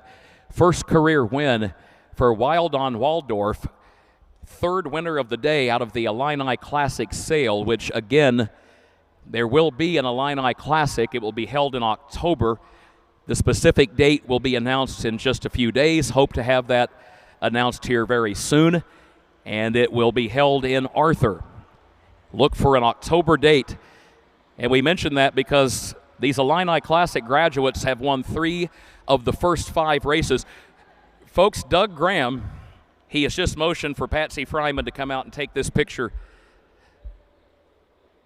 He has yelled over further instructions to Patsy as he gets ready to turn this horse, get the picture taken out on the home stretch. Sometimes, especially with a 2-year-old trotter, they can be a little high-strung, and they're not real crazy about the traditional victory lane. So Doug's been high on this horse, folks. He has been telling people, I really believe in this colt, and I think you're going to like him when you see him. Doug, congratulations with Wild on Waldorf. Well done. 2:04 and 3. Nathan Schrock, the breeder. Waldorf Hall, the sire. And again, Wild on Waldorf, owned, trained, and driven by Doug Graham. $4,500 yearling purchase. It's a good reminder, folks. I know we all fall into the trap. We get starry-eyed sometimes about the high price, the sale toppers, and I get that. I'm just like anybody else. It's amazing when they ring the bell and the sale ring, but it doesn't always translate to race day. Sometimes you can get a pretty darn good young racing prospect, as Doug Graham did, for $4,500.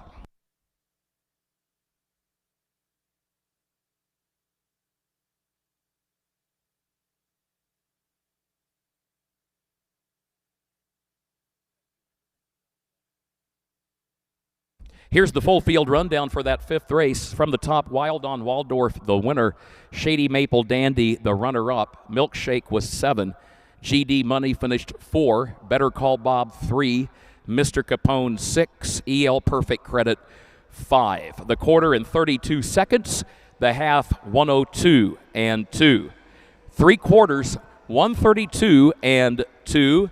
And the time for the mile 2:04 and 3/5 of a second. Reach down 1:27.436.5. Race 6, the 3rd division of the 2-year-old Colton Gelding Trot. No changes in race 6.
With Doug Graham picking up that win with a 2-year-old trotter, couldn't help but think of his late father, Herman Graham Jr., Sonny Graham. If you're Doug Graham and if you grow up in a family where, as you're coming of age, your dad is the private trainer for oil man K.D. Owen of Houston, Texas, you can only imagine the stories Doug could tell. Sonny trained for K.D. for many, many years and campaigned one of the top Grand Circuit stables in the country. And don't misunderstand, Sonny could train a pacer just as well as a trotter. But I think historically speaking, I bet a lot of you can remember back in the days, late 60s, early 70s, when Sonny would come to Springfield and DuQuoin with that fleet of horses for K.D. Owen, won a lot of Grand Circuit races, and sure does stir the memory bank to see Doug Graham winning with a trotter here on this racetrack.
Looking to move your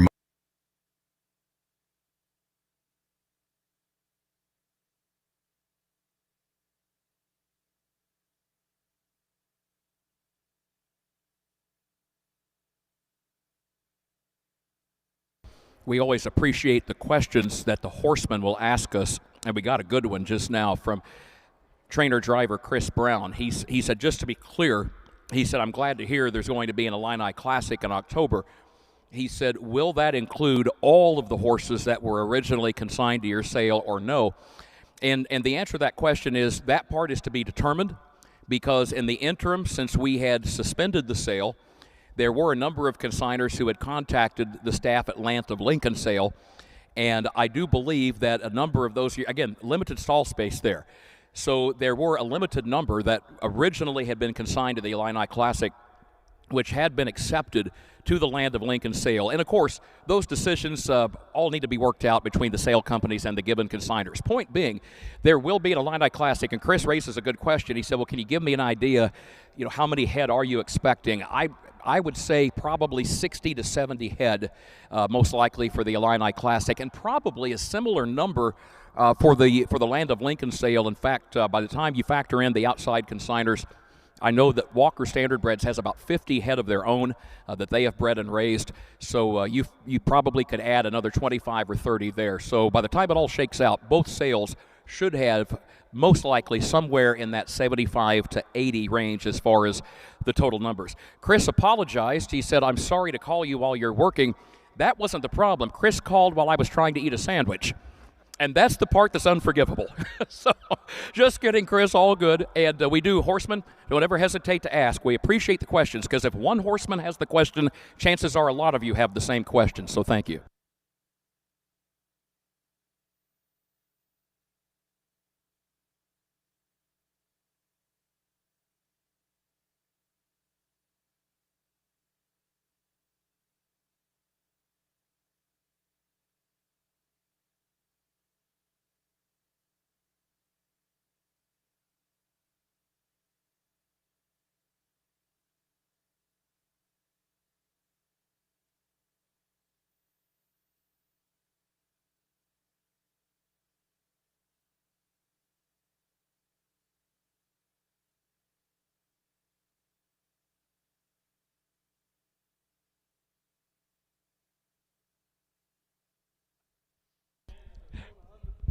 Race 6, starters are out.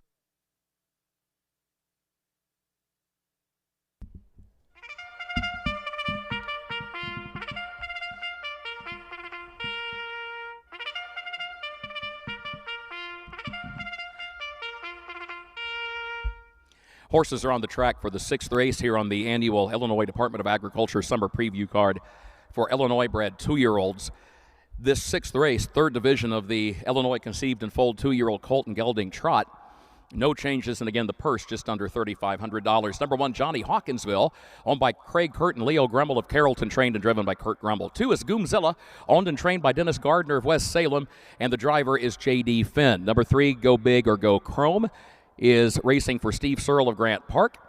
Racing also for Shivers, Orsini, and Michelle Manier Searle of Springfield, trained by Steve Searle. Jordan Patton is up. 4 is ABC Gangster, owned by Autumn Avenatti Nelson of Christman, trained by Dave Avenatti, Matt Avenatti in the bike. 5 is Fox Valley Blast, owned by Ivan Hawthorne of Winsboro, Louisiana, trained by Tom Simmons, the driver, Wyatt Avenatti. Number 6, Race Bike Mike, owned by George Dramonis of Burr Ridge, Mike Rogers, Strange, Juan Franco drives. And 7, Unlimited Credit, is owned by Mike Brink of Springfield, Ray Hanna of Altamont, trained by Ray Hanna, and the driver is Mike Brink. Field gathering up on the backstretch, headed to the gate.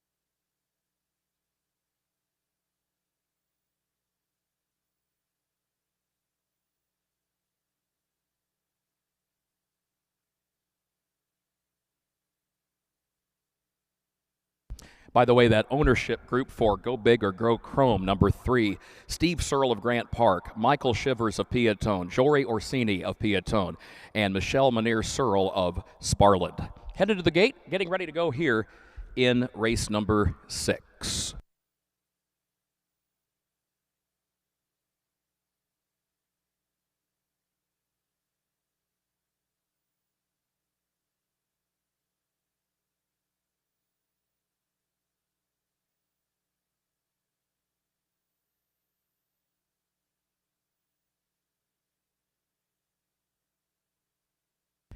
At the post, gates rolling. Unbeaten Goomzilla heads the field here, going to try to run the record to 4 wins and 4 starts. 3 combined starts with victories, margins of victory, 33 plus lengths, 15 lengths, and then 36 plus lengths as well. So far in his young career, no one has been close to him at the wire. We'll see if that changes today. Here they come.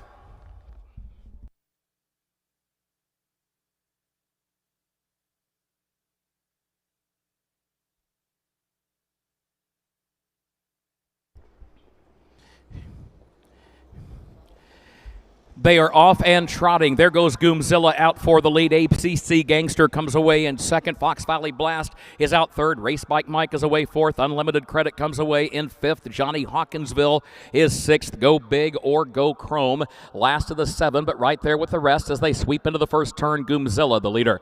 Goomzilla leads it by 2 lengths as they head toward the quarter-mile mark. Fox Valley Blast is racing second by 1.5 lengths, and Race Bike Mike is tucked away against the rail neatly in third position. And then ABC Gangster is racing in fourth. Unlimited Credit is in fifth. Johnny Hawkinsville and Go Big or Go Chrome to complete the field as they move toward the 3/8 mile mark and head off the first turn. 31 flat. Thank you, Al Siebert. 31 seconds flat for the opening quarter. Goomzilla leads it, but only by 1.5 lengths. He still has plenty of company lined up right behind him, at least at this early juncture here in race 6. Fox Valley Blast is right behind the leader in the second position and is followed by Race Bike Mike in third, and ABC Gangster, who's racing along in fourth, and Unlimited Credit, who will go in fifth as they head on past the half-mile mark, but now get shuffled back 2 spots against the rail to last. 1:01 and 4 for the first half mile, 1:01 and 4. Goomzilla leads. Here's Johnny Hawkinsville. Now, Johnny Hawkinsville has made a bold move right past the 5/8 mile mark onto the far turn.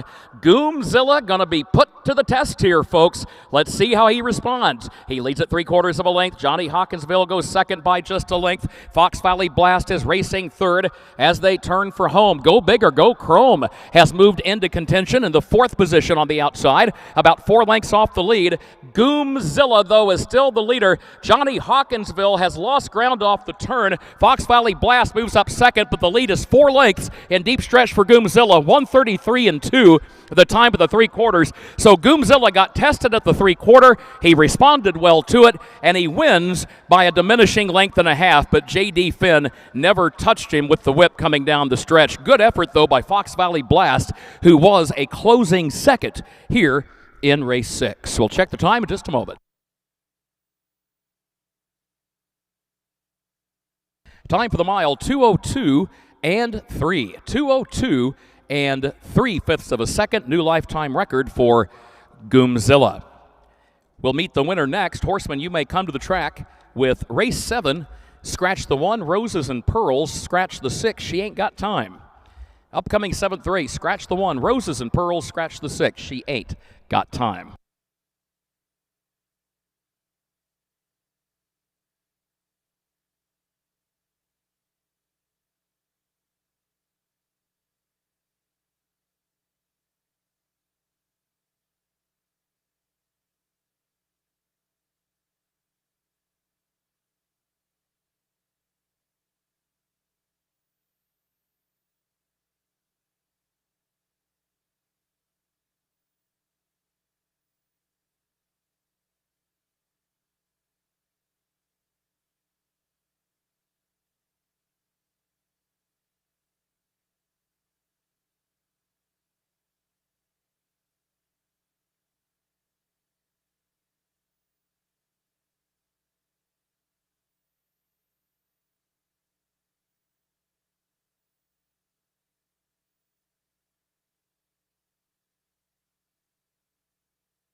Well, just a few nights ago at the Schuyler County Fair at Rushville, Goomzilla won by 36 3/4 lengths in 2:03 and 1.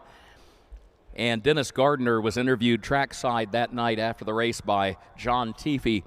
And John asked him a great question. He said, so what's the game plan from here, given that you have currently one of the top 2-year-old trotting colts or geldings in the state? Dennis said, if you look at the schedule coming up, he said after the summer preview, the next engagements for this horse really will be the Jeffers Memorial at the Effingham County Fair at Altamont. That'll be Sunday, August 2nd. The Downstate Classic at the Brown County Fair at Mount Sterling on Sunday, August 9. And the Illinois State Fair Colt Stakes eliminations on Friday, August 14. But, you know, Dennis, who's coming trackside, along with Dane May, Dennis will be the first to tell you, as horsemen always say, that's the plan. But we all know that things don't always go according to plan. So when trainers will take a look at the schedule, they always are careful to say, if everything goes according to plan, that's where you can expect to see this horse. So he'll probably get some time off after going 4 for 4 to start his career, and then look for this horse to return to the races around August 2nd in the Jeffers Memorial. Thumbs up there from Dennis Gardner and from J.D. Finn. How about a hand for Goomzilla? 2:02 and 3 the time for the mile. Again, Dennis, the owner-trainer of West Salem, 2 wins for him today in both of those roles, and 2 wins for driver J.D. Finn. Vern Miller, the breeder. And, of course, this 2-year-old is a gelded son of Southwind Chrome out of She's a Muscle Girl by Muscle Hill, so that makes this 2-year-old gelding a half-brother to the $350,000 winner and former Horse of the Year from the Gardner Barn, Goomster. Full field rundown coming right up.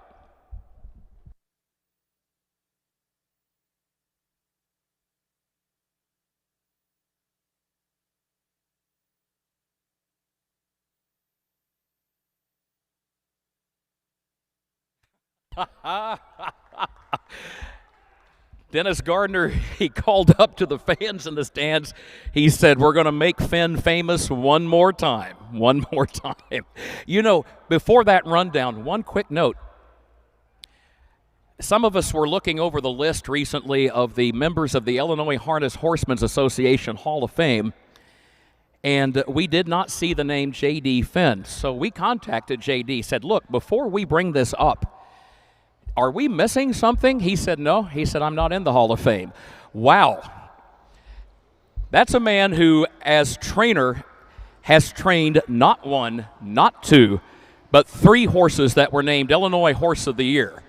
That's a man who, as trainer, has trained not 1, but 2 different horses that claimed a share of the Illinois Department of Agriculture $1 million bonus that was offered a number of years ago.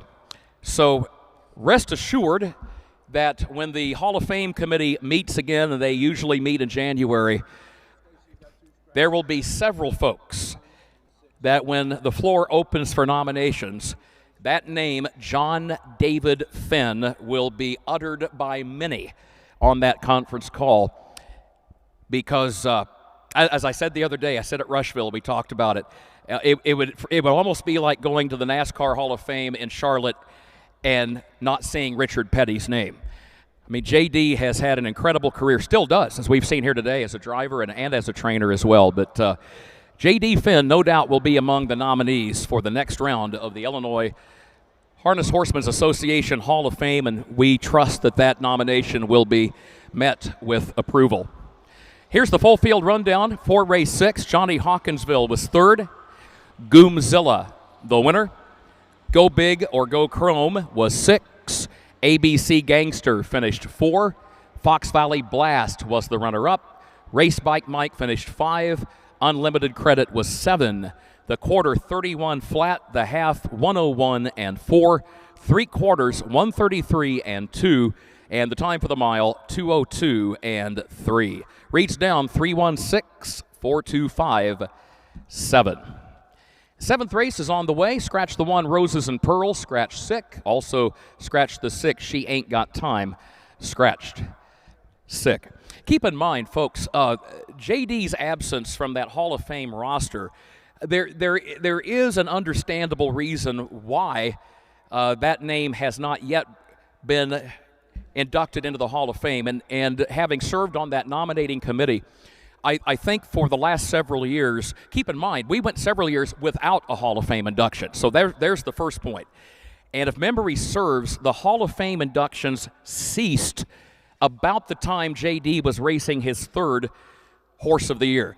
Then, as the committee reconvened a couple of years ago and we started considering names again, I think that one of the priorities that came to mind, we tried to think about horsemen who had been accomplished in Illinois and who had been committed to the Illinois program over the last few years.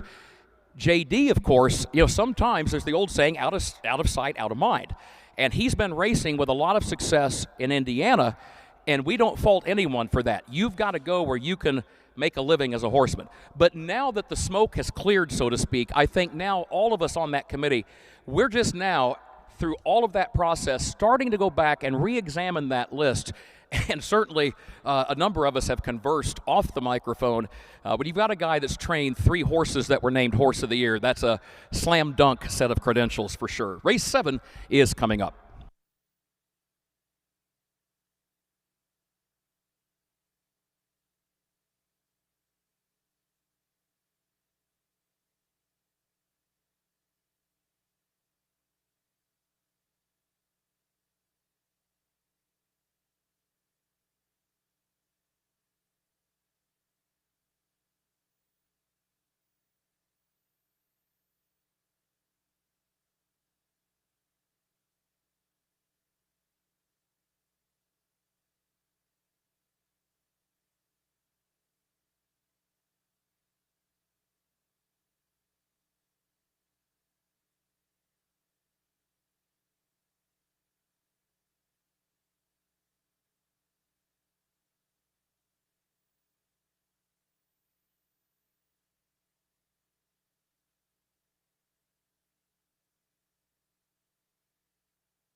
home? Need a roll-off dumpster at a competitive rate? Or maybe it's time to demo that old mobile home? Pine Ridge Mobile Home Transport has you covered. We serve Central Illinois with reliable mobile home transport, offer affordable roll-off dumpsters for the Springfield area, and provide expert demolition services across Illinois and Missouri. For fast, friendly service, call Wayne Decker at 217-313-9744. That's 217-313-9744. Or find Pine Ridge Mobile Home Transport on Facebook, your one-stop solution for mobile home services.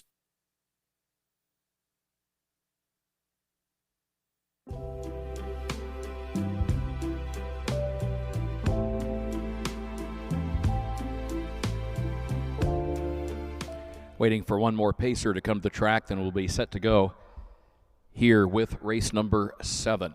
Had a couple of horsemen ask about the motorsports schedule for this weekend. Curious if NASCAR is going racing in downtown Chicago again. They're going to Chicago, but back to the speedway at Joliet. Looks like it will likely be a 1 year only. There is talk, nothing confirmed, but there have been rumors that the Chicago Street Course in downtown Grant Park may return to the schedule in 2027. But racing at Joliet, and they kick off with the ARCA Menard Series tomorrow evening. And the ARCA Menard Series, that is a development series. See a lot of young up-and-coming drivers trying to establish their resume. And you have teams that always, in many cases, are operating on a shoestring budget. And as a result of that fact, many of them have no sponsor, and a lot of the cars are white with a set of black numbers on the doors. And when you're an announcer calling one of those races, and then all of a sudden the pack comes apart in front of you and they start wrecking, that can be a challenge trying to keep all those cars straight, because again, so many of them just don't have, with regard to the wrap or the paint scheme, a particular distinguishing characteristic. But what they do have, they have a lot of aspiring young drivers. Isabella Robusto out of Fort Mill, South Carolina, is one of the up-and-coming drivers in that series. I think you're going to hear a lot of her. Looks like she's got a good future in the stock car world. But they go racing Friday night with ARCA, Saturday with the O'Reilly Auto Parts Series, Sunday the NASCAR Cup Series. So tickets still available if you're in the greater Joliet or Chicago area. Slip on out this weekend to the Chicagoland Speedway. Right now, we're getting set to go here with race 7 of our 11 summer preview races. Waiting for the 7 dashing valve, then we'll be set to go.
Horseman, just a reminder, if you are finished racing for the day, if you could please return your saddle pad numbers to the area where you picked them up earlier today so that they can be redistributed and used for these remaining races. We would appreciate that very much.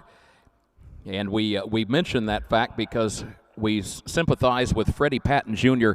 He's got the 7 dashing Val, and the only thing was a 7 saddle pad was not available, but it looks like he just conferred with our officials.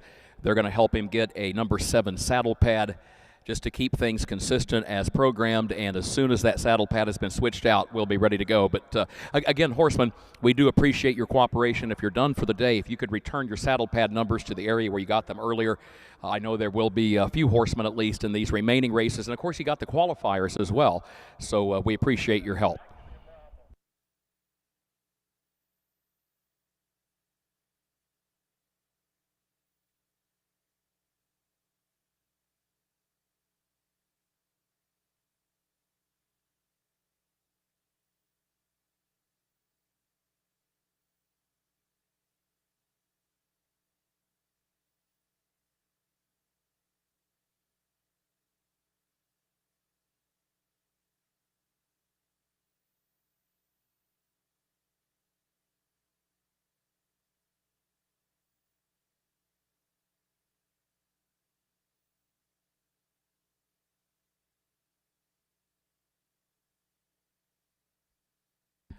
Good to have Steve Surratt and his wife Lisa here today from Harness Tube. Steve is anchoring the live stream broadcast of today's races here from the Illinois State Fairgrounds at Springfield, and his wife Lisa is the camera technician.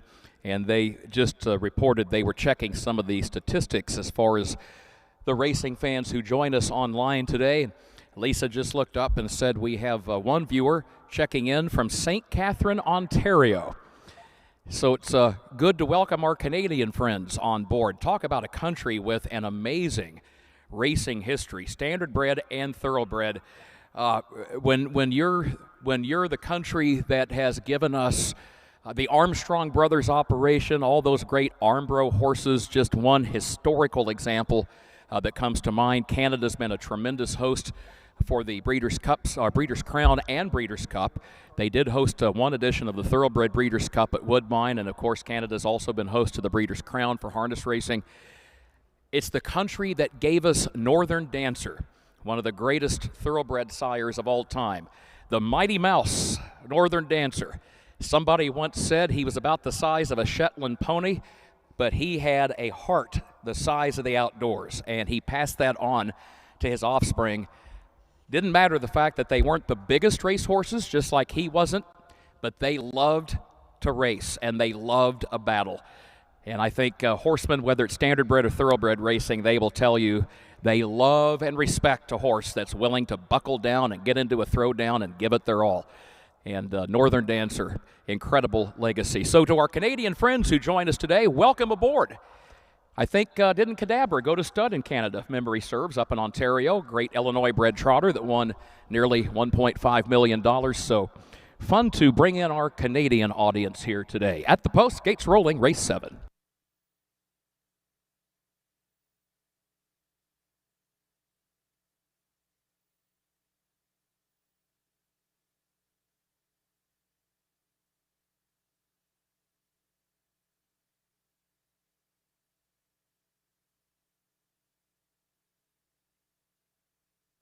Illinois-bred 2-year-old pacing fillies lined up and ready to go. Stacy DeRoos of Charleston, our starter. Here they come.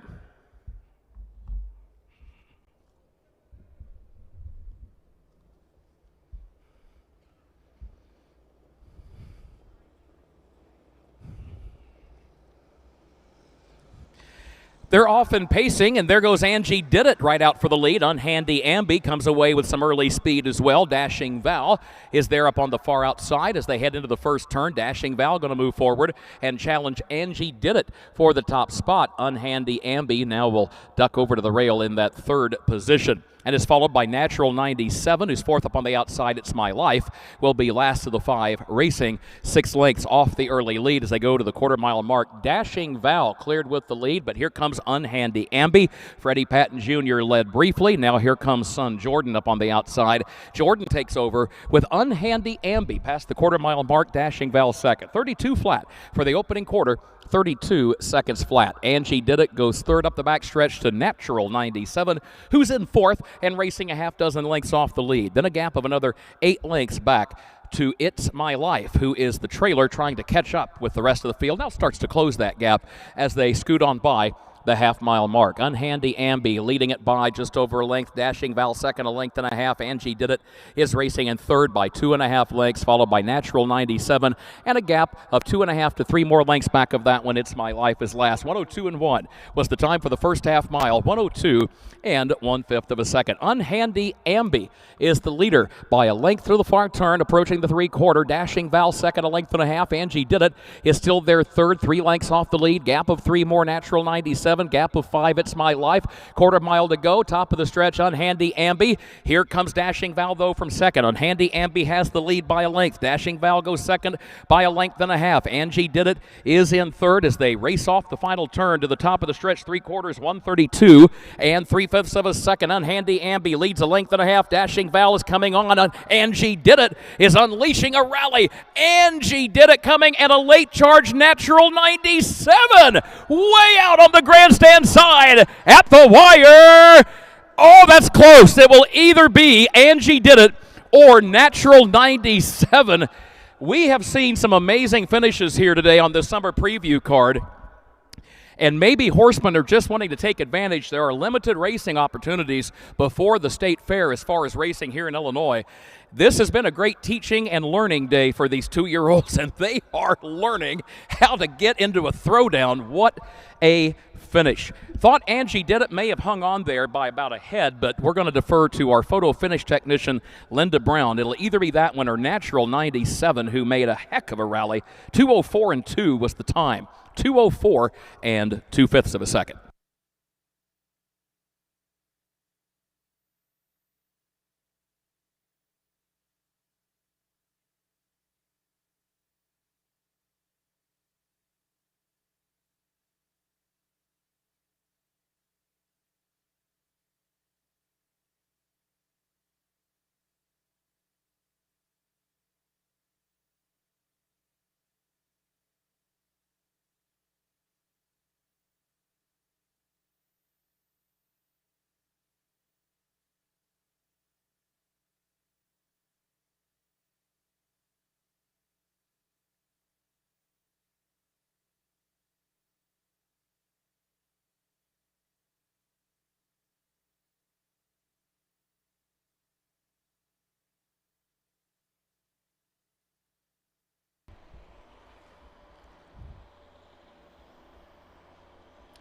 One thing we've learned here at the Illinois State Fair through the years, it seems like in a photo finish, the outside horse is always closer than what might have appeared watching it in real time. And that's why a lot of times we'll hedge our bet, because when they came across the wire, from our perspective, just with the human eye, it had looked like Angie Did It had won by a head. It looks like from the photo, and our presiding judge is taking a look right now, but peeked over the shoulder of our technician, Linda Brown, and it looked like the two Angie Did It hung on, but I mean by a nostril. It was it was tight. So we defer, of course, to our presiding judge and our photo finish technician. That was how it looked to us. Again, just kind of invading Linda's workspace and peeking over the shoulder. Judge, have you had a chance to take a look? And he does confirm. Number 2, Angie Did It, has won by a nose, and I don't think a nose even does it justice.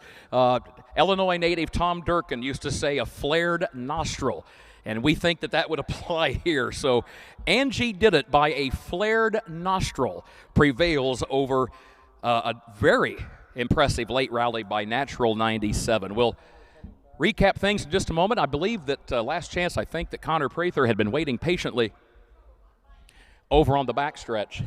And indeed he is. He's over near the starting gate with your winner, number 2. So, Patsy, sit tight. We'll look for number 2, Angie Did It, here in the winner's circle in just a moment. In fact, Connor is now on his way. More in just a moment.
Angie Did It is a 2-year-old filly from the first crop by Summerside. That is a horse that is owned by T. Tetrick from down at Jeff. This is the first crop, these 2-year-olds for Summerside, who won $400,000. He's a son of Well Said. Took a record near 150. But Summerside from that first crop has Fred Red Summer, who's been racing well and winning on the county fair circuit. And now Angie Did It from that first crop of 9 foals wins here today at the summer preview in 2:04 and 2. Now T has since moved that horse to Indiana over the last breeding season or two. But we talked to Clark Fairley when Clark got the first winner for that sire at Decatur the first week of June. Clark said, look, full disclosure, obviously I'm a good friend of T. Tetrick, but he said, even setting that aside, if the one I've been training is any indication, he said, I would definitely take another by Summerside. So Summerside is a name that maybe a lot of us aren't immediately familiar with, understandably, because this is just his first crop. But he was a good racehorse, and he already has sired a pair of 2-year-old winners before the 4th of July from that first crop of just 9 foals. Connor Prather is waiting patiently as the courtesy vehicle is on the way, bringing our Winning Connections trackside. Angie Did It is owned by Shelley Graham. This is a homebred for Shelley, based in Salem, and her husband, Buzz Graham, Tom Jr., is the trainer. Angie Did It made her first career start in a maiden at the Jasper County Fair at Newton back on June 23rd, finishing 5th that night in a 6-horse field, but now today gets her first career victory. Our thanks again to Carrie Tiskus. There's Carrie from the Illinois Department of Agriculture. She pilots the courtesy vehicle, again helping our Winning Connections make that trip from the backside. Folks, how about a hand for Angie Did It? Time for the mile 2:04 and 2. This filly by Summerside out of Molly Did It by Henry Clay, victorious in her second career start. Our thanks again to Patsy Fryman, our Winner's Circle photographer.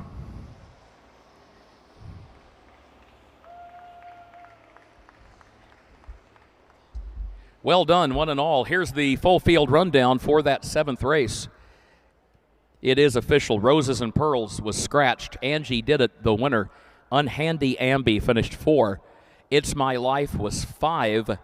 Natural 97 finished 2. She Ain't Got Time was scratched, and Dashing Val was 3rd. The quarter, 32 flat. The half in 102 and 1. 3 quarters, 132 and 3/5. And the time for the mile, 2:04 and 2/5 of a second. Reads down, scratch 1-4, 5-2 scratch 3. 8th race is on the way. 2nd division for 2-year-old filly pacers. The driver of the 4, Homestead Vengeance, Wyatt Avenetti. Wyatt Avenetti drives the 4. On the 6, Miss Catty Cat, the driver, Jordan Patton. Jordan Patton drives the 6. Our thanks once again to Director Jerry Costello, Bureau Chief Scott Halpin, and everybody at the Illinois Department of Agriculture. They are the organizers and presenters of this annual summer preview. Tina Schrock from the IDOA staff, and also a USGA director for District 5. She is our event manager. Our administrative assistants, Marietta Walker and Leanne Shin. Presiding judge is Randy Callahan. Our timer, Al Siebert. Starter, Stacy DeRoos, assisted by his son, Aaron. Mentioned Linda Brown with our photo finish, and Mark Brown, her husband, is our charter. Been hearing here in the judges' stand by two-way radio from Mark Kingery. He is our paddock judge over on the backstretch today. Our thanks also to Danny Satterfield, who is our identifier. Patsy Fryman, we mentioned, is our trackside Winner's Circle photographer. Thanks to Kevin Neatfeld and Carrie Tiskus, who have been kind enough to pilot folks aboard that courtesy vehicle. Dean Carr is our outrider today. Good to have Dean with us. Audio Technical Services, they are our audio engineers, as always, here at the Illinois State Fairgrounds. Harness 2 provides our live stream. Thanks again to Steve and Lisa Surratt. Medics First providing the ambulance service. Thank you, the race fans, and thanks to the horsemen. Always fun to gather here for this annual summer preview. And again, 50 years ago, the first one was held June 27th, 1976.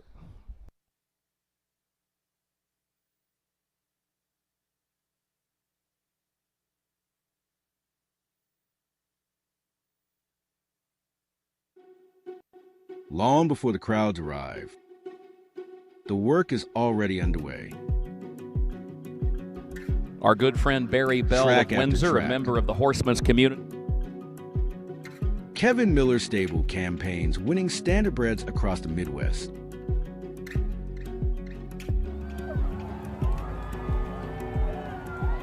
Kev Miller Stable, 217-254-0170.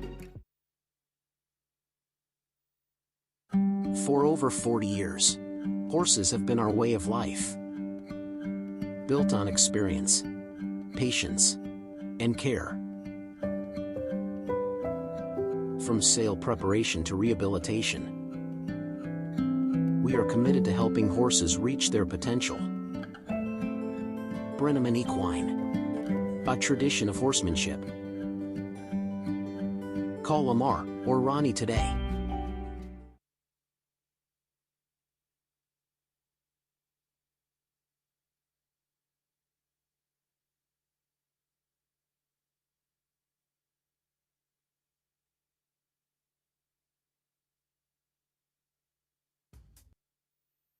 And they will go racing on Sunday, August 23rd.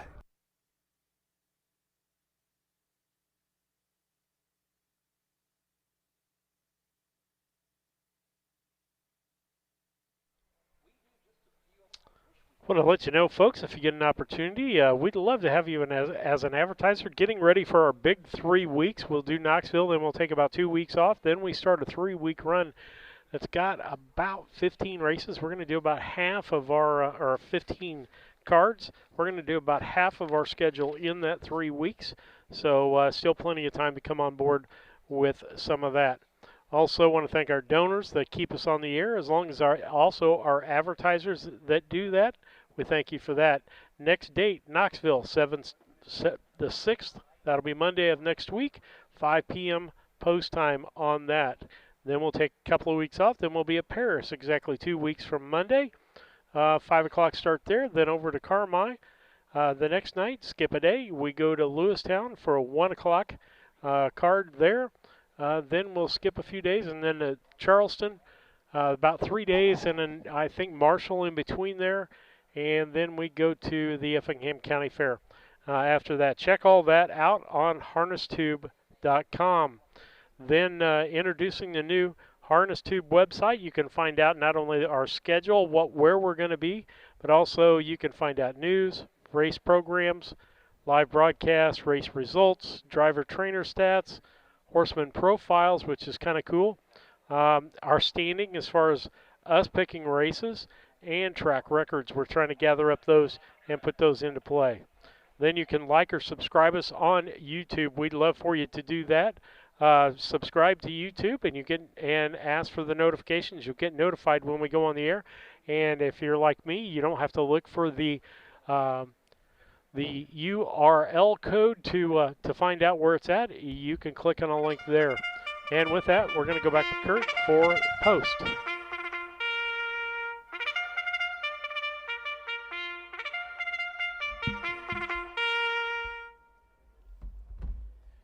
Horses are on the track for race 8, second division of the Illinois Conceived and Foaled 2-year-old filly pace here at the annual summer preview. Wyatt Avenatti drives the 4 Homestead Vengeance, and Miss Catty Cat is driven by Jordan Patton, number 6.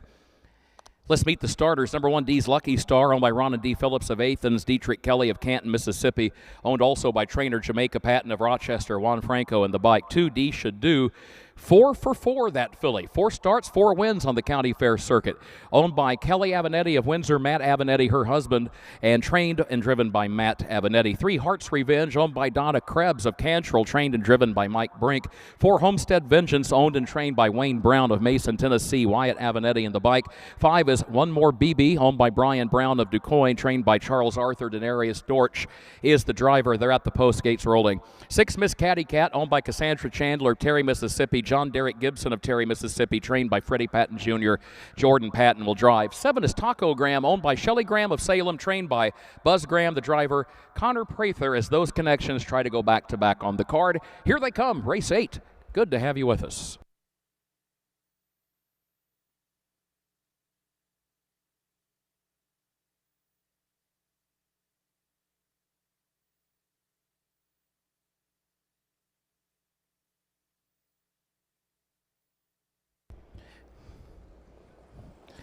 They are off and pacing in a beautiful start here in race 8. There goes Homestead Vengeance out for the lead. D's Lucky Star has speed to the inside. D Should Do is up close in the opening strides as well. Taco Graham is fourth and drives up on the extreme outside. D Should Do has the lead. D Should Do moves by, clears with the lead, slides down next to the rail, and leads it by a length around the first turn as D's Lucky Star will go second, and Homestead Vengeance is traveling in the third position as they go by the quarter. Taco Graham is in fourth. Heart's Revenge is racing in fifth.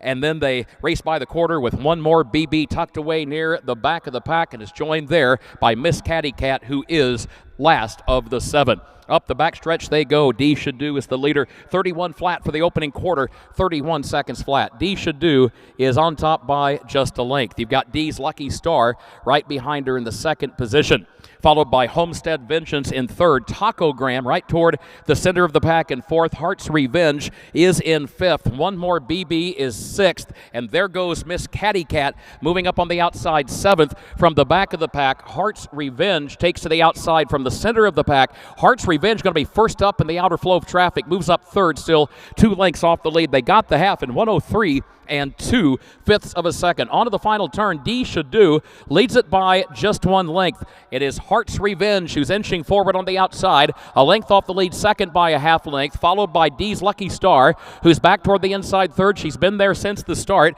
Miss Catty Cat fourth up on the outside as they go by the 3/4. Homestead Vengeance is fifth. D Should Do getting tested here. The unbeaten filly is going toe-to-toe with Heart's Revenge. 1:34 and 4 was the time of the 3/4. Heart's Revenge right alongside of D Should Do. Here comes D's Lucky Star to try to make it a 3-way shuffle. D Should Do hangs tough, has a narrow lead. Heart's Revenge comes at her again on the outside. What a battle here in race 8.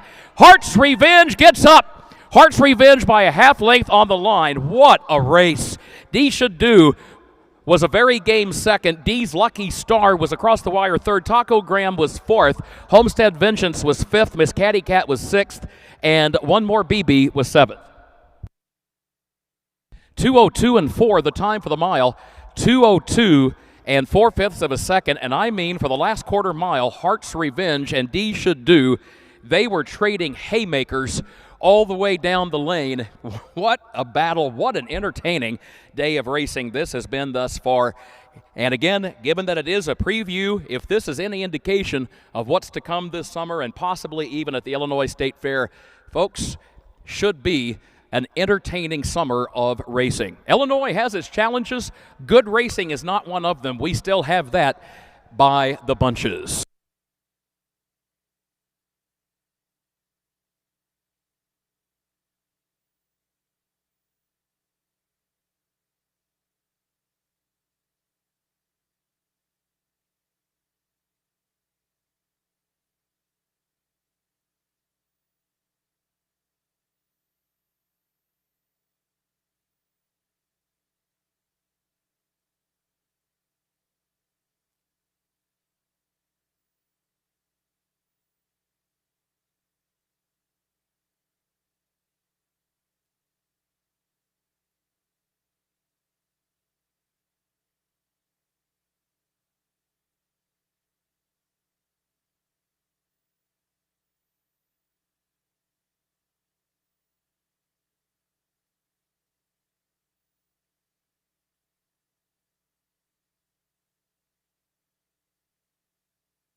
We were talking earlier about the Illinois Harness Horsemen's Association Hall of Fame. Mike Brink, newly minted Hall of Famer. He was inducted in a ceremony held not too far from where we are today, back at the end of February at Poe's Catering on the Hill. Mike, a native of Liberty, Illinois. Early in his career, worked with trainer Doug Holford of Quincy. And you might remember Doug Holford's colors were very similar to the ones that you see Mike wearing throughout the course of his career. Doug won a lot of races on this racetrack. And Doug always in particular had a touch with pacing fillies. And we mentioned that because Mike Brink has just scored a win with the 2-year-old pacing filly, Heart's Revenge. How about a hand for the winner here in race 8?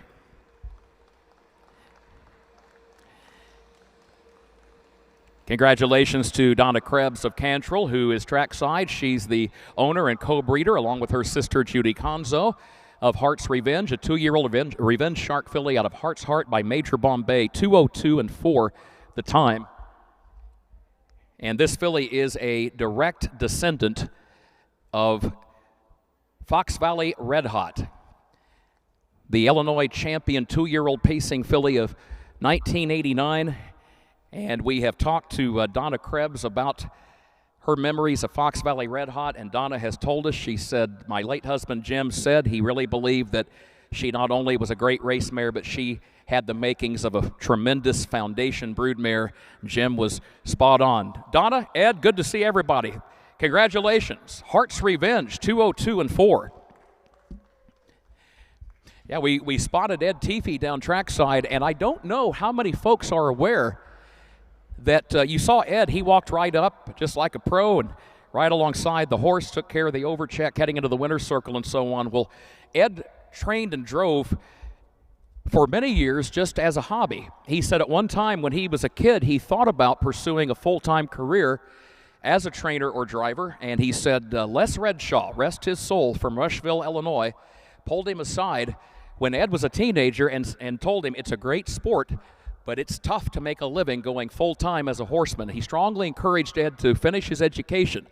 And Ed said it was great advice, and of course Ed ended up getting a law degree and later became a bank president in his hometown of Mount Sterling. But yeah, a lot of us remember seeing the familiar green driving colors with the white lettering and trim that Ed Teefee wore when he would be out there in the race bike himself. Judge, are we official? Thank you, Randy Callahan. Here's the full field rundown for race 8. D's Lucky Star was third. D Should Do, the runner-up. Heart's Revenge, the winner. Homestead Vengeance finished 5. One More BB, 7. Miss Catty Cat, 6. And Taco Graham finished 4. The quarter 31 flat and the half in 103 and 2. 3/4 134 and 4. And the time for the mile 2:02 and 4/5 of a second. Reach down 3:21 5:76 4. Race 9 is on the way. Third division of the 2-year-old filly pace. No changes in races 9, 10, or 11.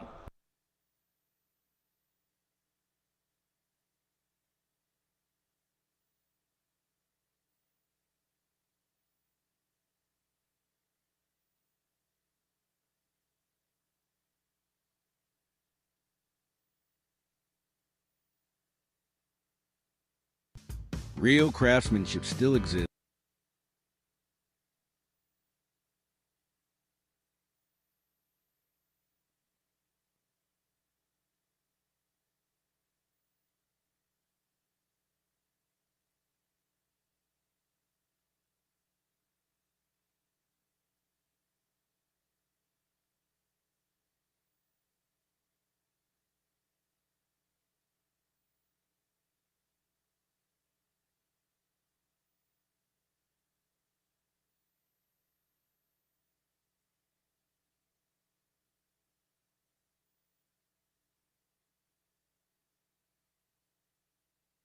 Purse checks for races 1 through 6 are available in the racing office on the backstretch.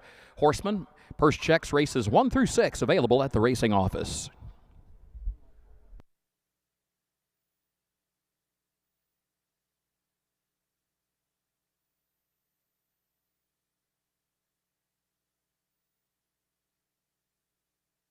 By the way, one other note, can't help but pass this thought along, seeing Ed Teefee in the winner's circle a moment ago. It's amazing how many folks today that we've seen trackside in Victory Lane who have very special connections to the racing history here at the Illinois State Fair. and brought back memories. A lot of you might remember a horse named Rorty Doodle. Rorty Doodle was a Rorty Hanover horse that raced late 1980s, early 1990s for the Teefy stable, and if memory serves, was actually bred and owned by Ed's sister Sharon Teefy. And Rorty Doodle won the Illinois State Fair aged horse and gelding pace. I think Mike Perrin was the trainer, if memory serves. And that was back, we had to look it up, back around 1990.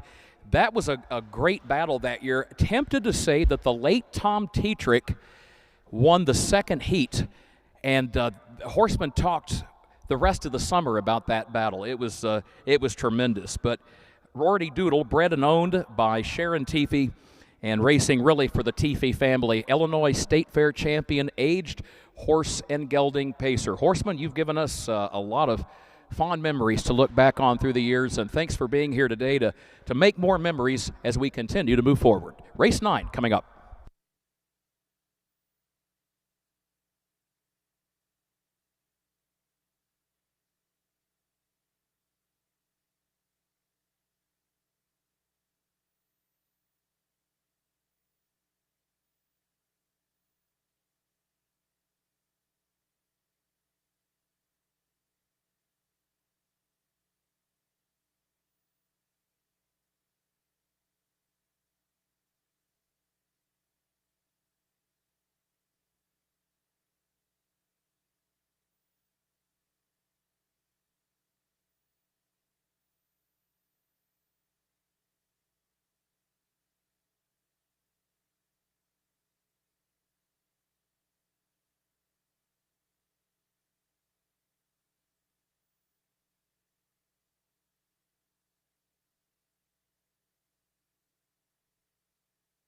In the 9th race, a late driver change, number 1, Say It Nicely. Jordan Patton will be the driver. Number 1, Say It Nicely. Jordan Patton will be the driver. Speaking of that phrase, say it nicely, have to pass along word. I want to commend the members of the Illinois racing community and the way that you all handle comments on Facebook or other social media when folks not involved in horse racing make comments that are truly ignorant of the sport. As I say, ignorance not a slam.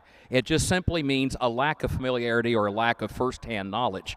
And we mention that because from time to time we'll see folks that will make comments that clearly reveal they don't understand the level of care that these horses reveal. And we have some owners here in Illinois, they have more patience than I've got. That's one lesson I'm still trying to learn, is if somebody says something that's combative or shows a lack of firsthand knowledge, to be firm but diplomatic in your response. And one of my favorite responses to somebody who had posted not long ago on social media and had referred to harness racing and horse racing in general as being sports that don't care about the welfare of the animal. One of the best responses I saw came from Linda Allhands, who's got a horse here in race 9. And she simply said, I'm an owner. Here's where my horses are stabled. We would love to have you come by anytime. Come by the barn. We would love to introduce you to our horses. We'd love for you to meet our trainer. What a fantastic response. I'm still trying to learn how to do that, because if you're like me, sometimes you want to fire right back and say, you have no clue what you're talking about. But that's probably not the best way to represent the sport. You want to be kind. And Linda, we saw that response, and we thought you handled that beautifully. There's no better response than for an owner to say, we would be happy to have you drop by our barn anytime you like. We'll show you around. Great response to that comment.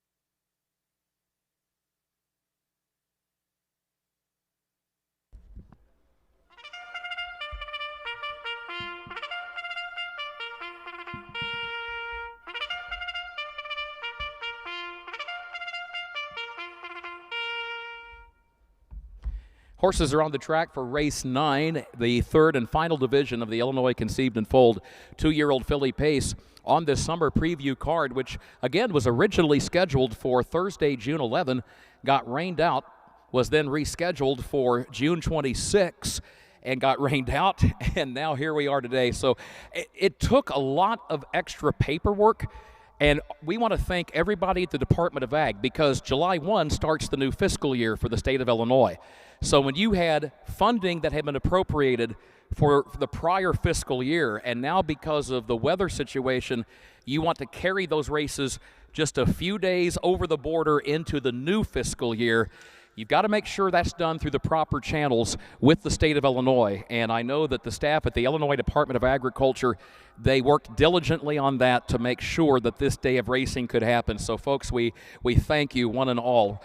Race 9, no changes in the 9th race. Number 1, Say It Nicely, is owned by Elizabeth and Evelyn Radel of Edgewood, trained by Freddie Patton Jr., but a reminder, Jordan Patton will be the driver. Number 2, Fox Valley Rouge, owned by Linda Allhands of Monticello, Jamaica Patton of Rochester, Walt Holmes of Madison, Mississippi, trained by Jamaica Patton, the driver, Mike Cox. 3, Shopping Party, owned and trained by Charles Arthur of Terry, Mississippi, the driver, Denarius Dortch. 4, Summer Graham, owned by Shelley Graham of Salem, trained by Buzz Graham, Juan Franco in the bike. 5, Fox Valley Dream, owned by Step Racing of Davenport, Florida, Mark Winship of Canton, Illinois, trained by Rob Redoff and the driver, Wyatt Avenetti. 6, Ghostly Revenge, is owned by Lori Searle of Springfield, Jennifer Baker of Lexington, Kentucky, David Johns of Trevola, trained by Mike Brink. Mike is the driver. Headed to the gate, race 9.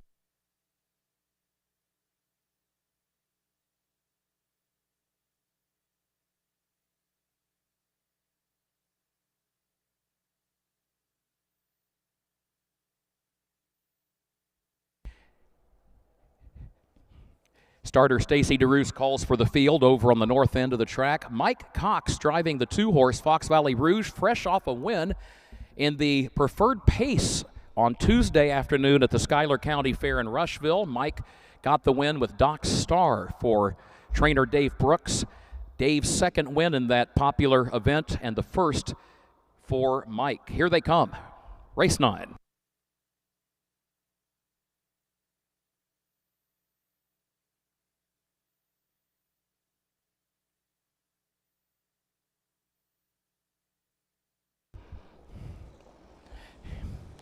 They're off and pacing, and there goes Shopping Party right out for the lead. Say It Nicely is there to the inside. Summer Graham is there from the outside, comes away racing a close third into the first turn. Ghostly Revenge far outside is fourth. Fox Valley Dream scoots up to the inside of that one from the 5th position. And Fox Valley Rouge, a first-time starter, is at the back of the pack, racing 7 lengths off the lead as they swing around the first turn and head toward the quarter-mile mark. It is Shopping Party with the lead. Summer Graham drafts in behind the leader in second. Say It Nicely is third. Ghostly Revenge is in fourth as they slip past the quarter-mile mark. And then a gap of another 2 lengths back to Fox Valley Dream, first-time starter, who moves up a closer 5th. And the other first-time starter, 31-1 for the quarter, 31 1/5 seconds. The other first-time starter, Fox Valley Rouge, is last of the 6. But again, right there with the others as they line up and go single file, nose to tail. Well, it was single file. There goes Summer Graham. Summer Graham moves out of the pocket and goes on by to take the lead from Shopping Party just a few steps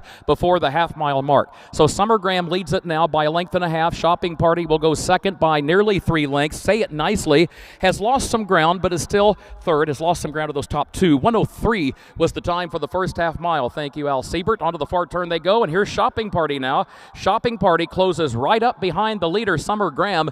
That is the ongoing battle for the lead, but Summer Graham opens back up by 1.5 lengths. Then a gap of 4 more lengths to Say It Nicely in the 3rd position by 1 length, followed by Fox Valley Dream, and then Ghostly Revenge, who's now nearly 10 lengths from the front. And here comes Shopping Party again up on the outside. Shopping Party draws right alongside of Summer Graham, 3/4, 132 flat. They turn for home. Shopping Party coming after Summer Graham. These two matching strides in the final 8th mile. A terrific afternoon of racing continues. It's another great stretch battle here. Summer Graham, though, has drawn away, I should say, from Shopping Party. Summer Graham is the winner. got put to the test and responded well. Did Summer Graham open up and won it by just over 3 lengths on the line? It was Shopping Party home in the second position, followed by a late closing Fox Valley Dream, who made up a lot of ground and was pacing very fast on the end of that mile to grab third. 2:01 and 4, the time for the mile, 2:01 and 4/5 of a second. Summer Graham, your winner, will meet the winner in a moment. Horsemen come to the track with race 10.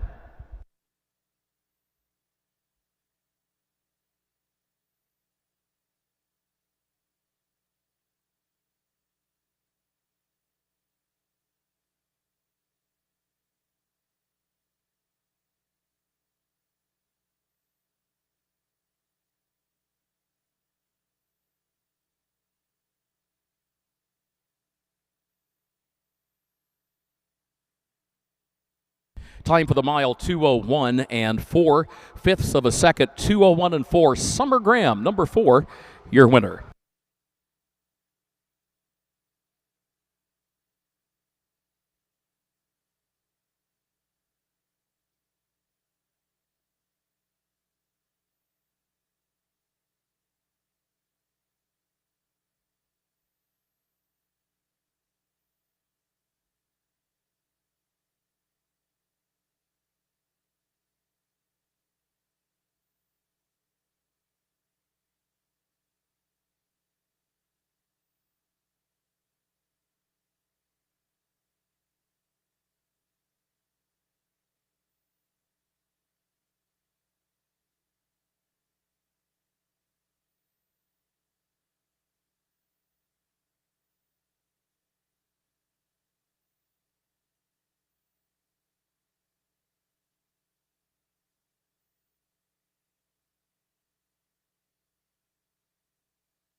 Ray Schnitker was the trainer who raced Summerside throughout his career. Ray is based in New York, and Summerside won $430,000, most of that coming as a stakes colt at 2 and 3 on the eastern seaboard. Tim Tetrick drove that horse a number of times, and now it makes us curious. We can't help but wonder if Tim might have got a hold of Brother T and said, you know, this horse might make a good sire. Again, T. Tetrick owns Summerside, who now stands in Indiana. 9 two-year-olds in that first crop, and this is now the 3rd winner. So that's a pretty darn good start. How about a hand for Summer Graham? That's a double for owner Shelley Graham, as both owner and breeder, in fact. A double for trainer Buzz Graham. Juan Franco, your winning driver. 2:01 and 4, the time for the mile. Folks, we talked about this at Rushville a few nights ago. Given that the America 250 celebration's about to kick into full gear, Juan Franco, he will choke back tears when he tells you about his journey coming to the U.S. from his native Guatemala. He took the test a few years ago, took the oath to become a U.S. citizen. Juan Franco, to our fellow citizen, congratulations, sir. Well done. Just amazing to see the country through the eyes of someone who went through that journey and that process to become a citizen of the U.S. 2:01 and 4 the time. Judge, are we official? Thank you, Randy Callahan. Here's the full field rundown for that 9th race. From the top, Say It Nicely finished 4th. Fox Valley Rouge was 6. Shopping Party finished 2. Summer Graham, the winner. Fox Valley Dream was 3. Ghostly Revenge, 5. The quarter, 31 and a 5th. The half and 103. 3/4, 132 flat. And the time for the mile, 2:01 and 4. Reads down 4:62, 135. Race 10 is on the way. Again, no changes in either race 10 or race 11. And just a reminder that we also have some non-purse qualifying races that'll be coming up following this summer preview card. So we certainly invite you to stick around for those races as well. There will be 6 qualifying races coming up soon.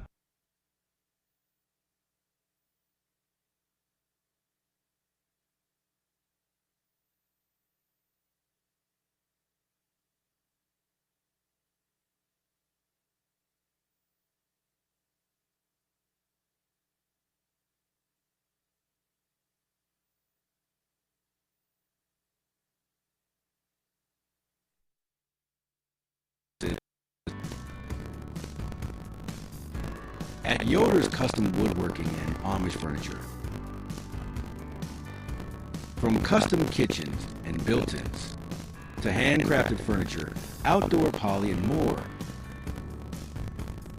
Family owned and trusted since 1995. Visit Yoder's in Sullivan or call 217-728-2166 today.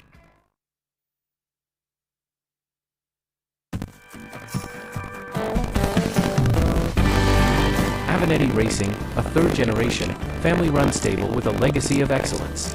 Centrally located between Illinois, Indiana, and Kentucky racing programs, Avenatti Racing specializes in buying yearlings, breaking, training, and racing top-performing standardbreds. Call 217-840-6469 or email avenattiracing@gmail.com today. Avenatti Racing, from yearling to racetrack, we build contenders.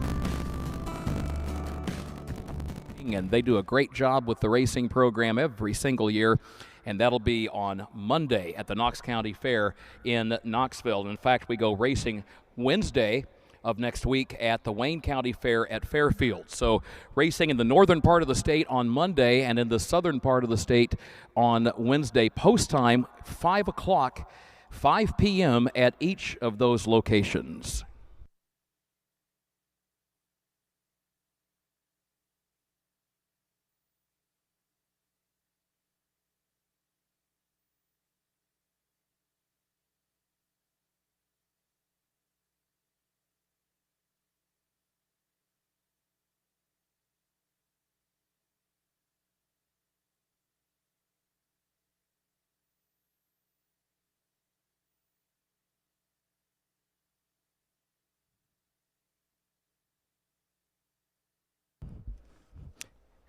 David Brink sends along word that David Jenks has been following the races today via harness tube.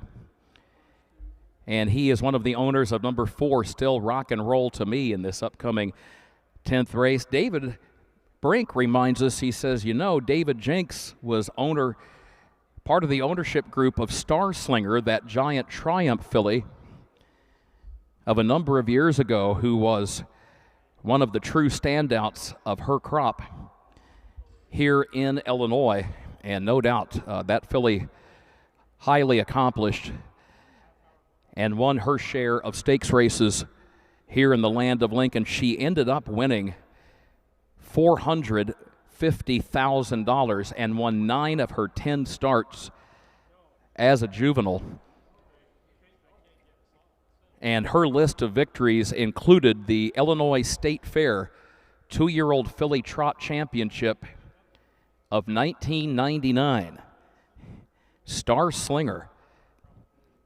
She won that day at odds of 3-1, which actually isn't a bad price on a filly with her credentials that season. Sam Widger drove, and Stanley Miller, he was the trainer of Star Slinger.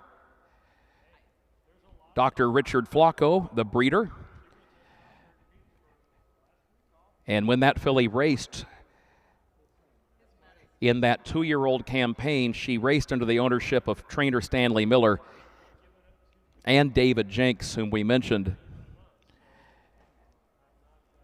And then the day of the State Fair Championship, Patricia Jenks was added as an owner as well.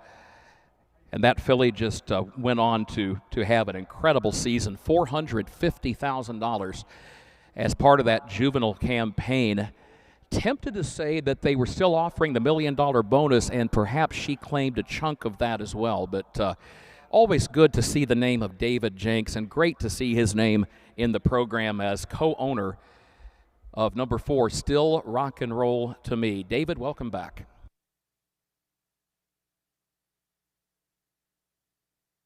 Waiting for race 10.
Someone had asked a moment ago when we mentioned Steve Searle's birthday, they asked how old Steve is. We are not in the habit of divulging that type of information. We will only say he was born during the Eisenhower administration. The second term, to be clear, of the Dwight Eisenhower administration. Steve, thanks for always being a good sport. Happy birthday.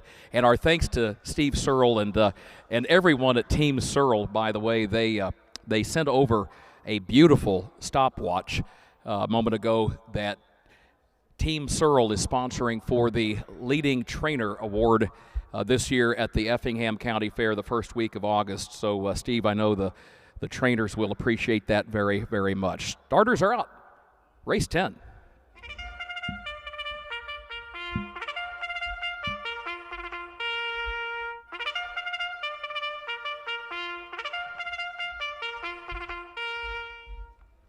Headed to the gate for the 10th race. This is the first of 2 divisions of the Illinois Conceived and Foaled 2-year-old colt and gelding pace, and has been the case all day. $3,481 the purse. No changes. Number 1, Trevisaurus Rex, owned by Jory Orsini of Piatone. Michael Shivers of Piatone. Steve Searle of Grant Park, trained by Steve Searle. Juan Franco in the bike. 2, Skunkalicious, owned and trained by Jill Brown of Charleston. Owned also by Olivia Thaley of Charleston, and the driver is Jordan Patton. 3, Touch of Turbulence, owned by Willie Scott of Raymond, Mississippi. Trained and driven by Freddie Patton Jr. 4, Still Rock and Roll to Me, owned by Paula and Joel Smith of Springfield, their grandson Lucas Smith of Lincoln, and David Jenks of Fort Wayne, Indiana, trained by Amanda Van Winkle, Joel Smith on the bike. 5, Nelson Power, owned by Engel Stable of Illinois LLC of Northbrook of Marty Engel, owned by Nelson Willis of Beecher, Illinois. Donna K. Kelly of La Plata, Missouri, trained by Tom Simmons. The driver is Wyatt Avenetti. 6, Roll D Dice, owned by Ron and D. Phillips of Athens. Jamaica Patton of Rochester. Dietrich Kelly of Canton, Mississippi, trained by Jamaica Patton. The driver, Mike Cox. And 7, Ride 'em Like You Stole 'em, owned by Benita Simmons of Springfield, trained by Tom Simmons, and the driver is J.D. Fenn. Jordan Patton checks over to his right, sees his dad, Freddie Patton Jr. Just a reminder, Olivia Thaley and the Sulky sisters have assured us there will be a showdown coming at the Coles County Fair the last week of July. Freddie Patton Jr. and son Jordan going to square off in a foot race after they won their respective divisions for the Horseman's Foot races a week or 2 ago at the Jasper County Fair. That ought to be a lot of fun. Here they come, 10th race.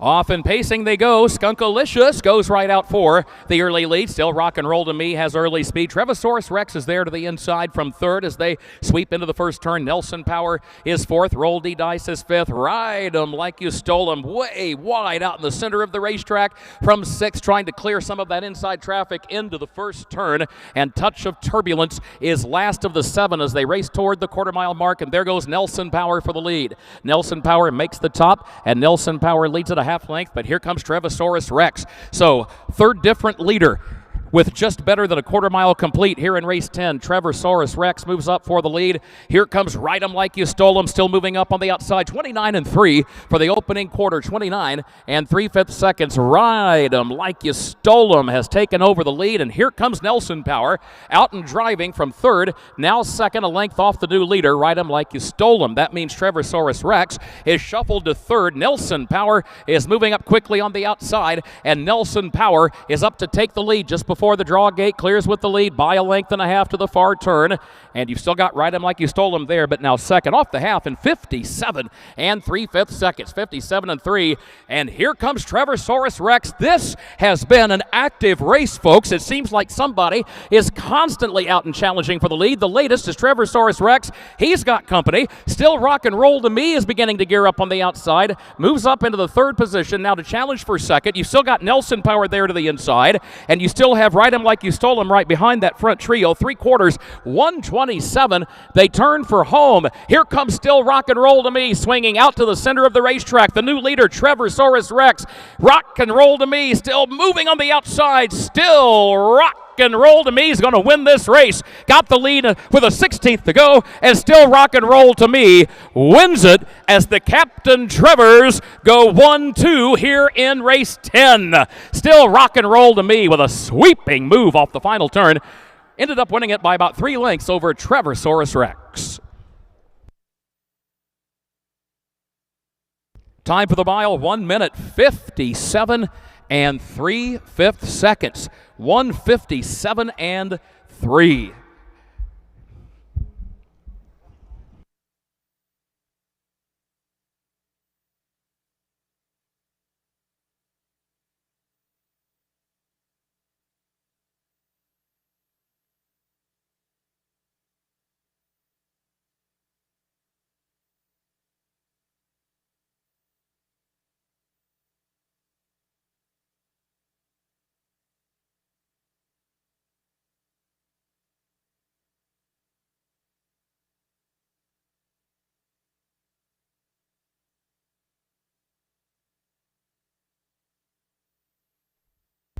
Corrected time for the mile, 1:56 and 3. 1 minute 56 and 3/5 seconds.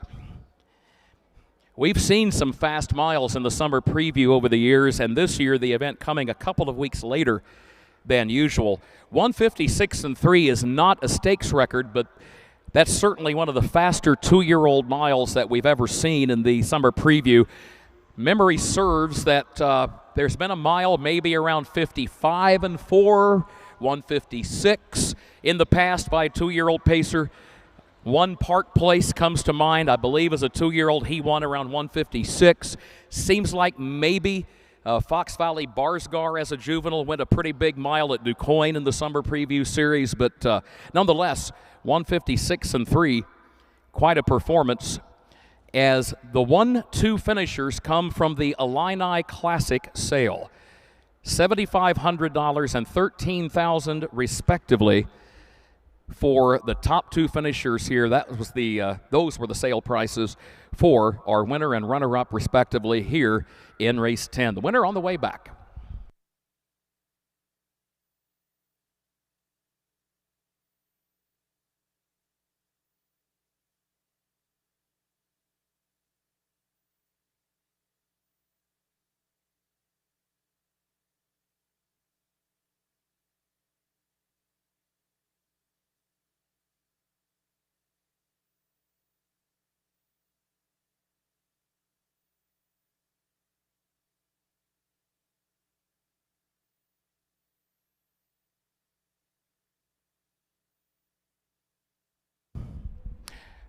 Well, one of the reasons that Ed Teefee of the Illini Classic made the announcement that the Illini Classic will take place just a little later than usual and at a different venue for this year, again, looking at mid-October at Arthur, Ed said, he said, we've always felt fortunate.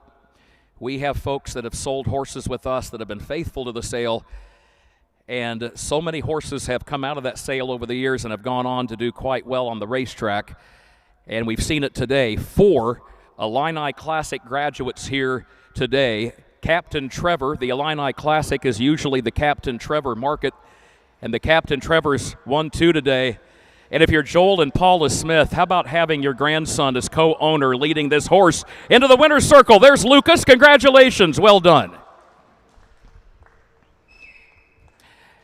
Congratulations to David Jenks as well, the co-owner. Diana Wilson, the breeder of this Captain Trevor out of Rock and Roll Hooch Coup by Rock and Roll Hanover. Again, the time 1:56 and 3/5 of a second. And we talked to Joel Smith at Decatur about a month ago. He said, for the bulk of my career, our stable didn't race the fair circuit, but he said, you know what? We're having fun this year. We enjoy the fairs, and I know they enjoy racing right here at the Illinois State Fairgrounds. To Team Smith and David Jenks, congratulations. Very nice 2-year-old mile. Judge, are we official? Thank you, Mr. Callahan. From the top, race 10, Trevorsaurus Rex, the runner-up. Skunkalicious, 7. Touch of Turbulence, 6. Still Rock and Roll to Me, the winner. Nelson Bauer, 3. Roll D-Dice, 5. And Ride 'em Like You Stole 'em finished 4. 29-3 at the quarter, 57-3 at the half, 3/4 and 1:27, and the time for the mile, 1:56 and 3/5 seconds. It reads down 2:76, 1:35. 11th and final summer preview race upcoming, no changes. And then after race 11, we will move right on to the qualifiers. Again, 6 of those coming up. But first, we have race 11. Again, in case you missed the earlier announcement, just resetting, as always, the Land of Lincoln sale at Sherman, where so many Illinois champions have been sold over the years. That will take place on Saturday, September 5 at Walker Standardbreds in Sherman, not far from where we are today.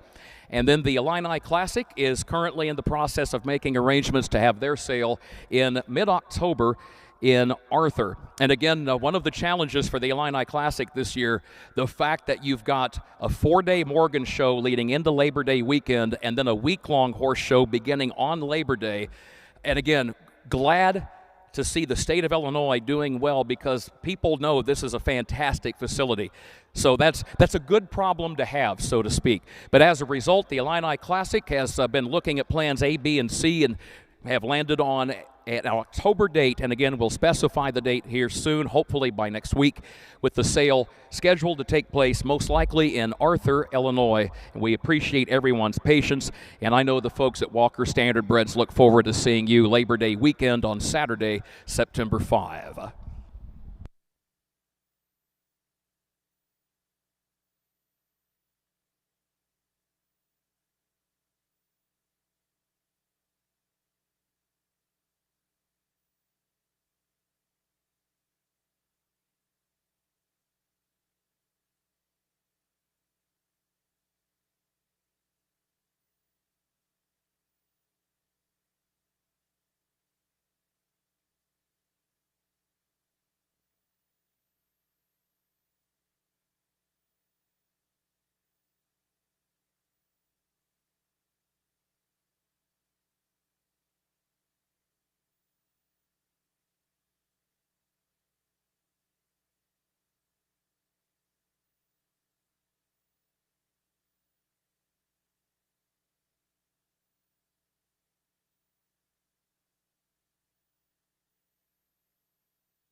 Quite a statistic someone just pointed out. 9 foals in that first crop for Summerside. 4 of them have raced here today. When you've got 4 of your 9 from your first crop in the summer preview, including a pair of winners, that's not bad at all. You've got a pretty good batting average going. So far today, thank you, Randy. Starters are out. 10 races in the books, 4 graduates of the Illini Classic, 4 homebred winners, and 2 winners via the private sale route. Starters are out, ready to go for the 11th and final race of the Summer Preview Series.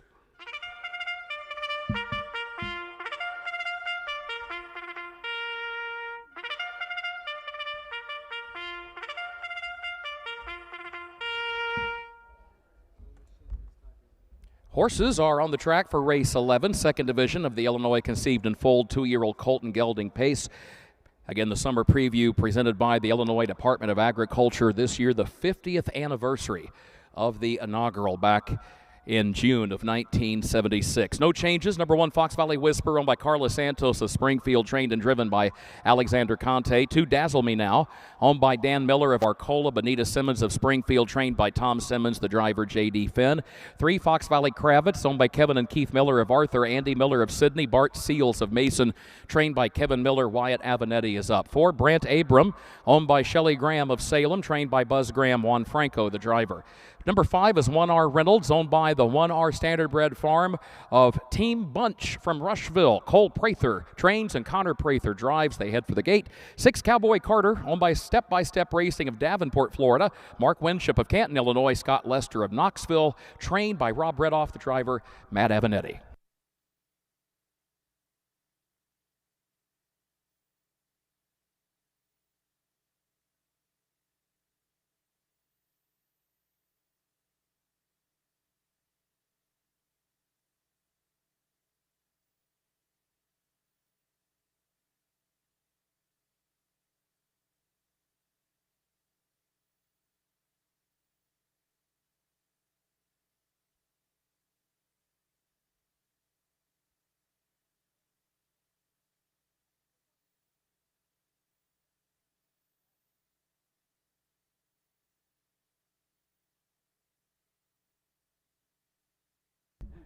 Number 6, Cowboy Carter, a cleverly named 2-year-old. The first dam is Beyonce Blue Chip. And, of course, the pop singer Beyonce released an album just a couple of years ago that was titled Cowboy Carter. Now, we would like you all to think that those of us in the judges' stand are really hip and right on the cutting edge of pop culture, but A, we had to look it up on the smartphone, and B, then we needed confirmation from the race fans. So we do have confirmation, and it makes sense out of Beyonce Blue Chip. Cowboy Carter. Here they come, race 11.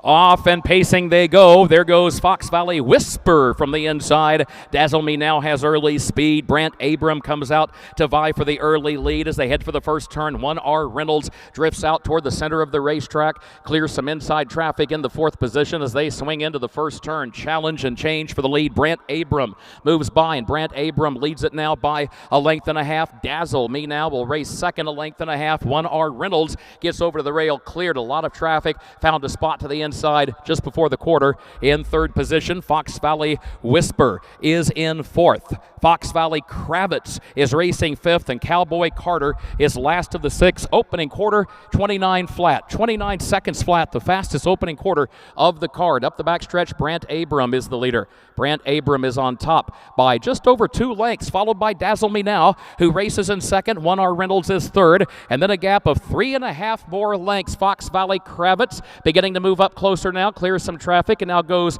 to the 4th position, followed by Cowboy Carter, who moves up 1 spot from 6th into 5th, and Fox Valley Whisper is last of the 6. Past the half, they race toward the far turn. 59 seconds for the first half mile. 59 seconds flat side by side for the lead as they swing around the turn. Brant Abram did have the top spot, but now gives up the lead to Fox Valley Kravitz. And Fox Valley Kravitz has taken over just before the 3/4 mile mark and leads it by just a neck. Brant Abram fights back to the inside. Cowboy Carter is suddenly on the scene in third, but still 3 lengths off the lead. Matt Avenatti steers him to the far outside for clear moving off 3/4 in 1:28 and 1/5. Cowboy Carter grandstand side. Look for J.D. Finn with Dazzle Me Now trying to find a spot toward the inside. Fox Valley Kravitz has the lead though. Fox Valley Kravitz by a length and a half. Fox Valley Kravitz in front. Fox Valley Kravitz wins it 3/4 of a length. Cowboy Carter was second by a length. Brant Abram was third. Dazzle Me Now was fourth. 1R Reynolds was fifth. And Fox Valley Whisper was home sixth.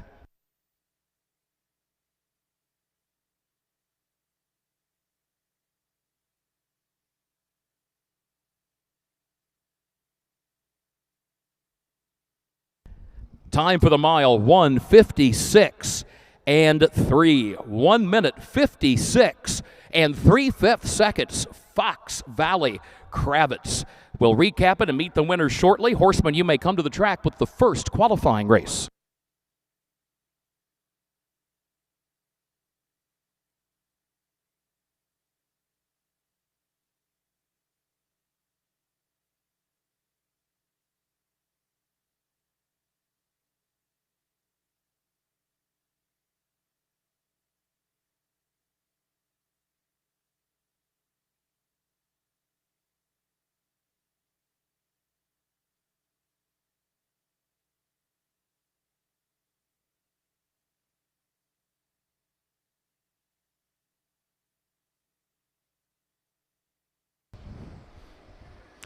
No doubt the folks at Fox Valley Standardbreds have bred more winners at this summer preview than anyone in the 50-year history of this event. And appropriate, therefore, that the final race of the day we wrap up with a Fox Valley bred and Fox Valley Kravitz, a graduate of the Land of Lincoln sale for a price of $18,000, and a gelded son of Some Star Somewhere, who has been named the Illinois Pacing Sire of the Year from each of his first 4 crops. Goes for 5 in a row this year. Podge's Lady, the Dam By, the Ponderosa. Congratulations to co-owner and trainer Kevin Miller of Arthur, Keith Miller of Arthur as well, Andy Miller of Sydney, and Bart Seals of Mason. Kevin Miller, the trainer, and Wyatt Avenatti, the driver. And again, the time, 1:56 and 3. Horse had raced in a couple of qualifiers before today, and comes home a winner here in our 11th and final race. There's Aaron DeRoos. Looks like he's got, is that some of the harness tube gear that you're, yes, he says indeed it is. And Stacy DeRoos, our starter. Hello, Stacy. Stacy and Aaron, Steve Surratt, and David Brink and Lisa Surratt will be the first to tell you they really appreciate the cooperation from DeRoos Starting Gates in allowing Harness Tube to position that camera atop the gate, which gives us some great camera shots each and every time Harness Tube is on the air.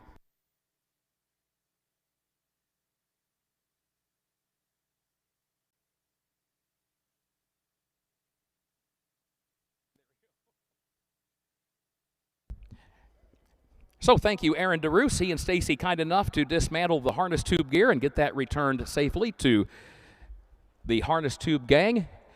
And we've got a winner's circle presentation coming up. Patsy Fryman awaiting the return of Fox Valley Kravitz, who's about to enter the winner's circle. Carrie Tiskus once again bringing our winning connections trackside. And it looks like it'll be Kevin and Lindora Miller who will hop off the cart and greet their winning pacer. Calls of good job, buddy, to the Miller gang down trackside. There's Lindora into the winner's circle. And here comes Kevin having a chat with winning driver Wyatt Avenatti. A big smile, as one would expect. How about a hand for number 3, Fox Valley Kravitz? 1:56 and 3, the time for the mile for this 2-year-old gelded son of Some Star Somewhere. Wins in his first career purse start and matches the time that we saw from Still Rock and Roll to Me in the prior division, also 156 and 3. So a couple of fast miles here by these 2-year-old pacers.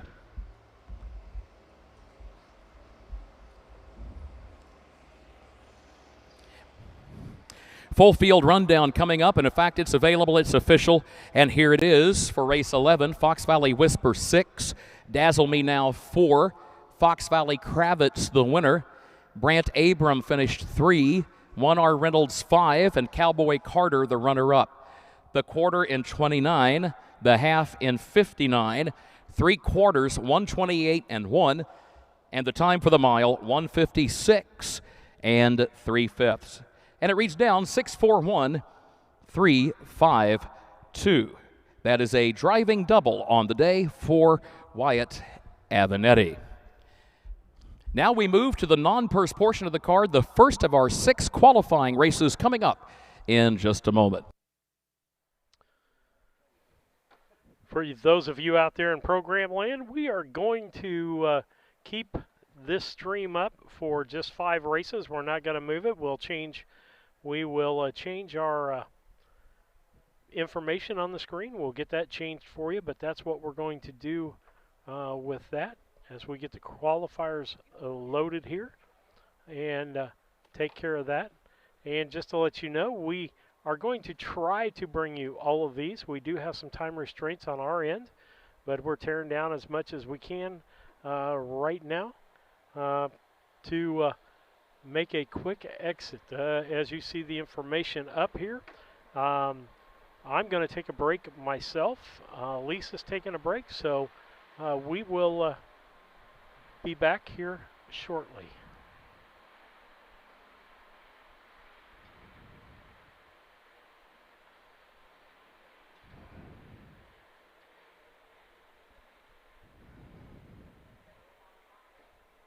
In the first qualifying race, scratch the 2, Nana's Credit. First qualifying race, scratch the 2, Nana's Credit. Indiana sired Bluebird Rhea from post 1. Pennsylvania sired Love Boat from post 3. The 4-horse Slay All Day is Indiana bred. The 5 Pond Avenue, also an Indiana sired performer.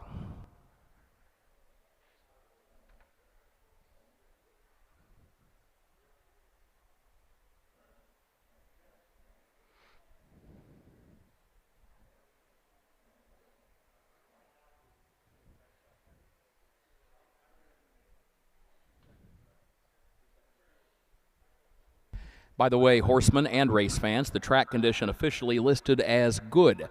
Track is listed good, 2-second allowance for the races here today, and that is a factor that horsemen and race secretaries and others, handicappers, take into consideration. The allowance that is given, sometimes based on weather, most often track conditions. Track is good, of course, fast, the optimum level. Good track, so a 2-second allowance today.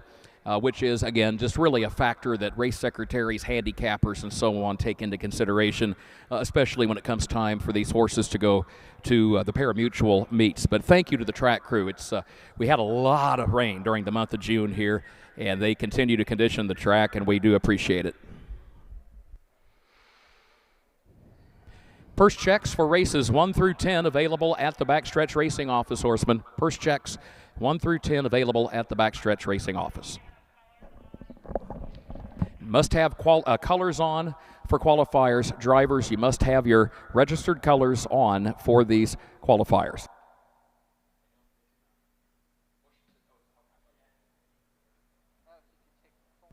Presiding Judge Randy Callahan, he has just leaned over and said, actually, for the qualifiers, it is not necessary for registered colors. So main thing is the helmet, right, Judge? Yeah, the helmet's the one that is always the priority. So presiding judge said, look, we get it. It's been a long day. It's a hot summer day. So we appreciate it when you do wear the registered colors for the qualifiers, but it is not mandatory. A little grace, as it were, from the judge.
Checking the phone, a few text messages today from consigners who traditionally sell with the Illini Classic.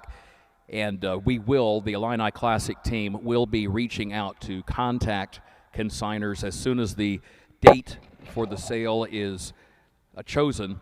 Again, right now looking at October, possibly mid-October, most likely at a venue in Arthur, Illinois. But in addition to posting it on Facebook at Horse Talk today and on the Illini Classic page, we will also be reaching out to breeders and consigners personally as well.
Horses are on the track for the first of our 6 non-purse qualifying races. Scratch the 2 known as Credit.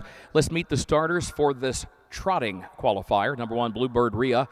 Indiana Sire, 2-year-old filly by Rebuff, who's got 11 winners in that first crop. Owned by Ivan Hawthorne of Winsboro, Louisiana. Jade Hadfield of West Haven, Utah. Itzhak Bidet, North Hollywood, California. Bonita Simmons of Springfield, trained by Tom Simmons. The driver, J.D. Finn.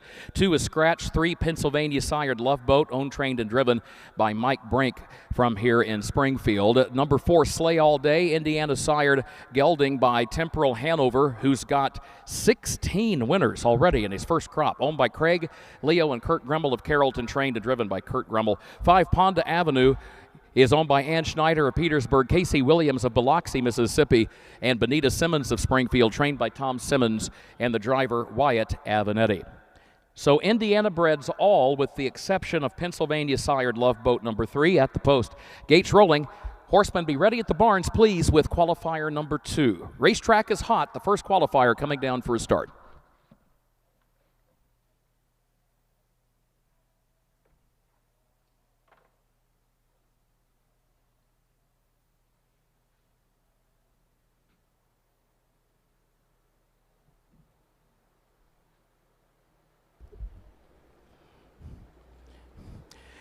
They're off and trotting in the first qualifier. Bluebird Rhea for the lead. Ponda Avenue there up on the outside. Love Boat, Slay All Day. These 4 work their way down into the first turn here at the Illinois State Fairgrounds. Bluebird Rhea is the leader. Bluebird Rhea shows the way already, having won a qualifying race here a few weeks ago back on June 15 in a time of 2:10 and 2/5 of a second. J.D. Finn in the bike for trainer Tom Simmons. Bluebird Rhea leads by 3 lengths as they swing around the first turn. Ponda Avenue goes second by 5 lengths back to Love Boat, and third by 2, and Slay All Day is last of the 4 as they race on by the quarter-mile mark and work their way onto the back stretch with Bluebird Rhea the leader. Bluebird Rhea is on top, opens up here by nearly 4 lengths, 31 flat for the opening quarter. 31 seconds flat was the time for the first quarter. Bluebird Rhea leads it by 2.5 lengths over Ponda Avenue, who starts inching forward, cutting into that gap just before the half-mile mark, still in that second spot though. Then a gap of a half dozen more lengths back to the 2 trailers as they race on by the quarter. You've got Slay All Day, who's moved up into third. 5 more lengths back of that one. Love Boat is fourth and last, and Bluebird Rhea is still the leader. A $45,000 yearling purchase in Indiana. 101.4 was the time for the first half mile. 101 and 4/5 of a second. Bluebird Rhea shows the way, leads it, but the lead is now down to a length and a half as they swing down the far side of the course. Ponda Avenue goes second. Now 2 lengths between that pair. Gap of 2 back to Slay All Day in third, and Love Boat is another 10 lengths back of that one in fourth. Quarter mile to go. Bluebird Rhea to catch. Bluebird Rhea is on top and leads it by 2 lengths to the top of the stretch, and is followed by Ponda Avenue, who takes toward the outside from second. Slay All Day is third. 3/4 in 1:32 and 4. And here comes Ponda Avenue, drawing right alongside of Bluebird Rhea, and Ponda Avenue gets the lead in deep stretch. Ponda Avenue and Wyatt Avenetti win the first qualifier, open up to win it by 3 lengths on the line. Bluebird Rhea was second. It was a gap of just over 5 more lengths back to Slay All Day third, and a margin of another 8 lengths back of that one. Love Boat across the wire in fourth. Time for the mile, 2:03 flat. Ponda Avenue, 2:03 flat. Won a qualifier here on June 15th in 2:09. Lowers that record to 2:03 flat. Rundown coming up. Horsemen come to the track. Qualifier number 2.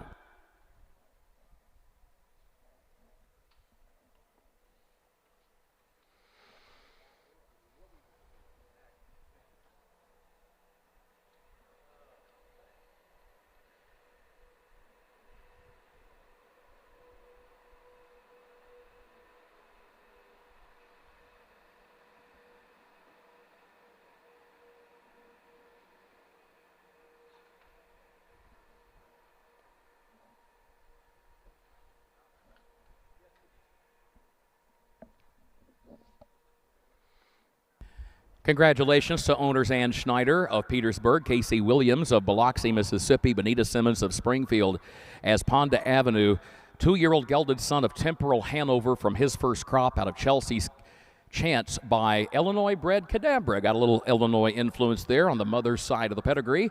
So good for him. $15,000, the purchase price is a yearling for Ponda Avenue, bred by the Fashion Hill Farm and Ponda Acres of Indiana. Here's the rundown for that first qualifier. From the top of the page, Bluebird Rhea, the runner-up, known as Credit, was scratched. Love Boat finished 4. Slay All Day was 3rd. Ponda Avenue, the winner. The quarter, 31 flat. The half, 101 and 4. 3/4, 132 and 4/5. And the time for the mile, 2:03 flat. Reads down 2 scratch, 4:31. Second qualifier coming up. Another race for trotters. All Illinois breds in this lineup here in the second qualifier. Scratch the 8, Southern Sunset. Scratch the 8, Southern Sunset. Horsemen come to the track.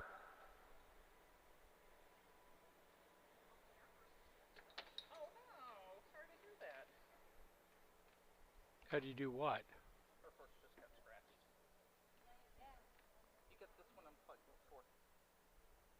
I don't need it anymore. It's going to go in that same pouch, or the opposite pouch in the same bag. There we go.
Always fascinating when one can find value at the betting windows during the Illinois State Fair at Springfield. And again, racing will get underway here on Thursday, August 13. We mention that because Luz Amazon in the upcoming qualifier, now a 5-year-old, won here at the Illinois State Fair at age 2 and won by 5 lengths. Casey Leonard driving that day for trainer Steve Searle. $13 at the windows.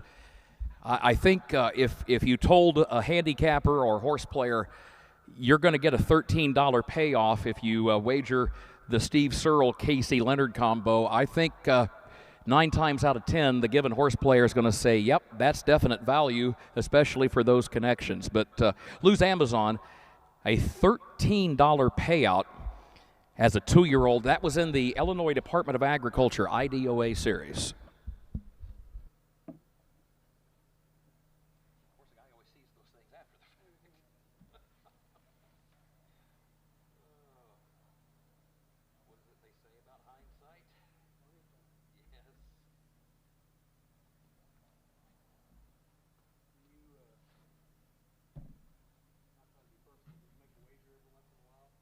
If it's a race that I'm not calling, I will. Yeah.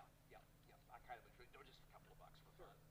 I'll tell you one thing. It's amazing how it heightens your awareness. You pay even for a couple of bucks, you pay a lot closer attention. Listen, buddy, I would appreciate it in the future if you wouldn't ask me about gambling with a preacher nearby. Well, I never give that a thought, but I apologize. Ill-gotten words there. I can guarantee the preacher next door here has done it. Well, I know he went to.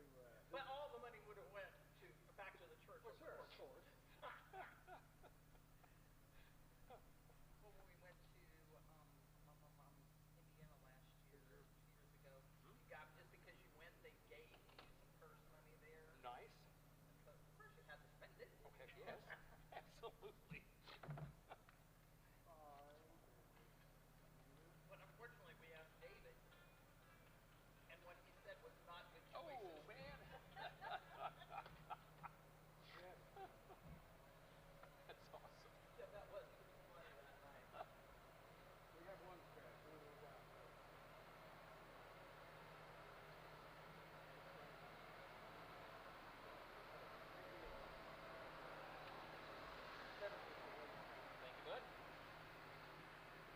A late scratch the 7. This bro's got mojo. Second qualifier, late scratch, number 7. This bro's got mojo. And of course, the 8 Southern Sunset, also a scratch, looking for a field of 6. 7 and 8 both scratch.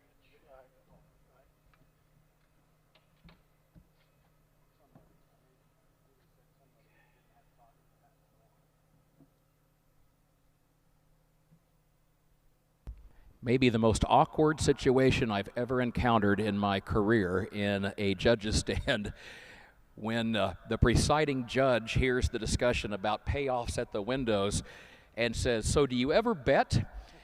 And our good friend Steve Surratt is sitting just a couple of feet away. Great question, thanks Randy, to ask with a preacher nearby. Oh, fun at the old ballpark.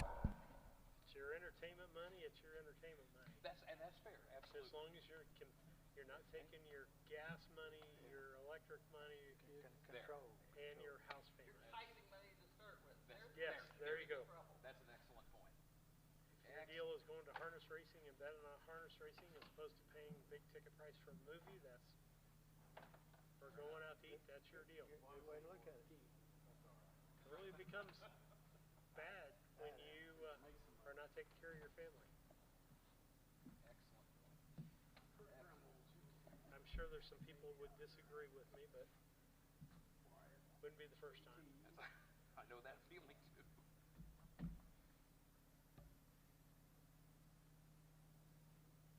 Could have been worse, Kurt.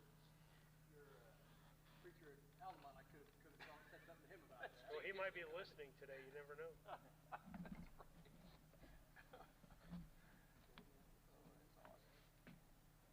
Better one would, Kurt, if he had a shirt that he wears every so often, a neighbor gave it to him, I think is where it came from. It says, watch what you say, you may be in my sermon next week. That's awesome. I love it.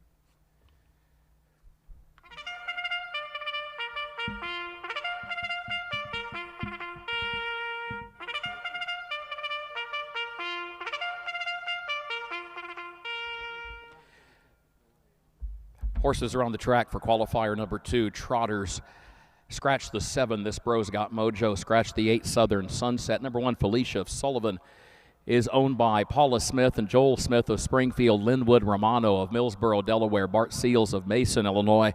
Trained by Amanda Van Winkle. Joel Smith is up. 2, Lose Amazon, owned by the Flacco Family Farms, LLC of Alexis, trained by Steve Searle, Jordan Patton in the bike. 3, Sunburnt Senorita, owned by Kurt Craig and Leo Grummel of Carrollton, trained and driven by Kurt Grummel. 4 is the reigning Illinois champion, 3-year-old trotting filly of last season, Lose My Number. Last year's Illinois State Fair champion over this racetrack, in fact. Owned by Steve Searle of Grant Park, Mike Buzzard of Altamont, Chris and Mike Paloma, Cedar Rapids, Iowa, Mundelein, Illinois, respectively, trained by Steve Searle, the driver, Wyatt Avenatti. 5 is Frontier Maynard, the 10-year-old campaigner with a couple of wins already this year, owned by Kelly Avenatti of Windsor, Katie Bell of Claremont, Tony Bell of Windsor, trained and driven by Matt Avenatti. 6 is RK's Dictator, owned by MM&D Racing of Charleston of Mike and Mitch Titus and Dennis Wright, trained by Stan Swisher, and the driver is J.D. Finn. Headed to the gate, second of our 6 qualifying races on this Thursday here at Springfield as we get ready to head toward the holiday weekend. Again, scratch the 7, This Bro's Got Mojo, and scratch the 8, Southern Sunset.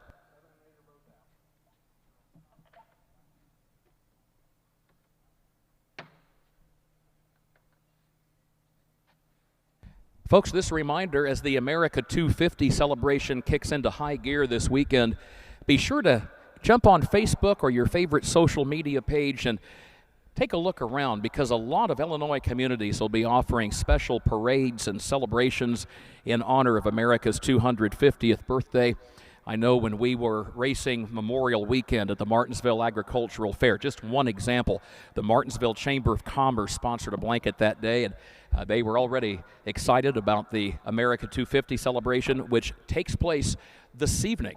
So if you're going to be anywhere in the vicinity of Martinsville and Clark County over in eastern Illinois, just one example of an America 250 celebration. Ought to be a lot of fun. Here they come, second qualifier.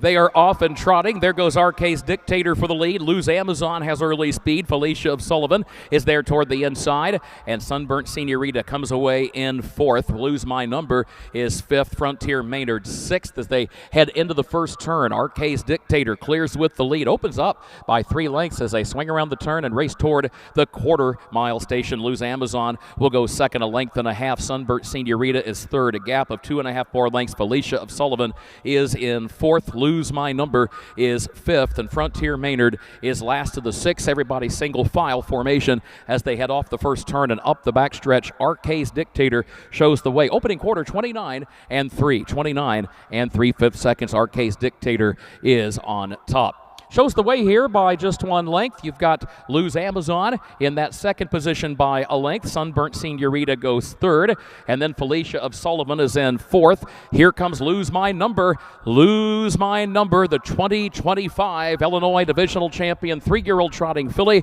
is up and rolling on the outside.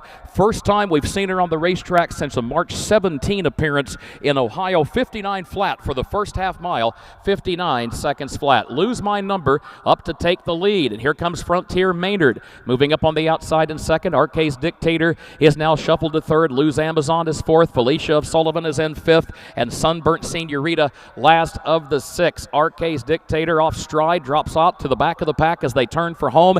As they straighten for home, Lose My Number has the lead by 3, now 4 lengths, 1:28 the time at the 3/4. Frontier Maynard is giving chase, but still back in the second position. Lose My Number. Lucy will win this qualifier. She's got the lead by 4 lengths. Back to Frontier Maynard, 3 more lengths then to Lose Amazon. Lose My Number, the champ, wins it. She won it by nearly 5 lengths on the line. Frontier Maynard was second by a half length. Close for third, either Lose Amazon or Felicia of Sullivan for that third spot. Right behind that pair, Sunburnt Senorita was 5th, and RK's Dictator, after getting rough gated on the final turn, finished 6th. 1:58 and 2, the time for the mile, 1:58 and 2. We'll give you the rundown in a moment. Horsemen, you may come to the track for the third race. I need the quarter and the half, if you can give that. 29 and 3. 59 flat.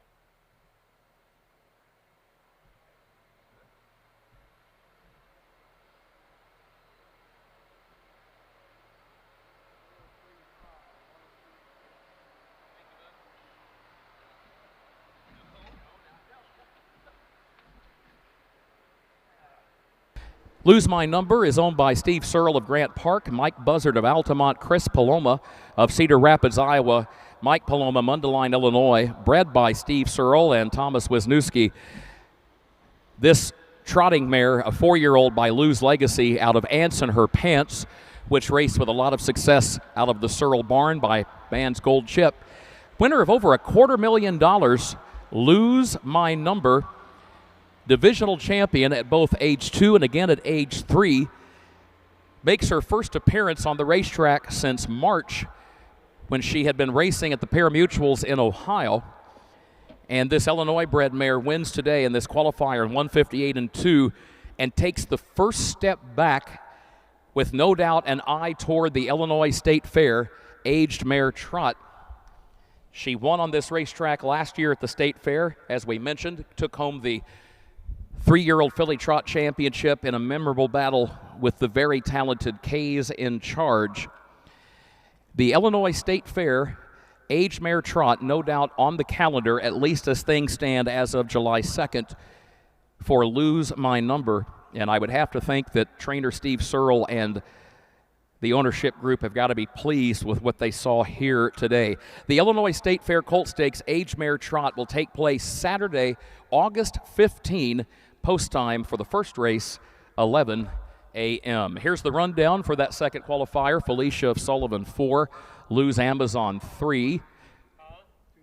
Sunburnt Senorita finished 5. Lose My Number, the winner. Frontier Maynard, the runner-up. RK's Dictator, 6th. This bro's got mojo scratch, Southern Sunset scratch. 29 and 3 at the quarter, 59 at the half, 128 at the 3/4, and the mile 1:58 and 2. Reach down 435, 126, scratch, scratch, and of course Wyatt Avanetti with the winning drive. Third race, scratch number 3, Senator Joyce, number 3, is scratch from the upcoming qualifier. A field of 2-year-olds getting ready to go to the post here in just a moment.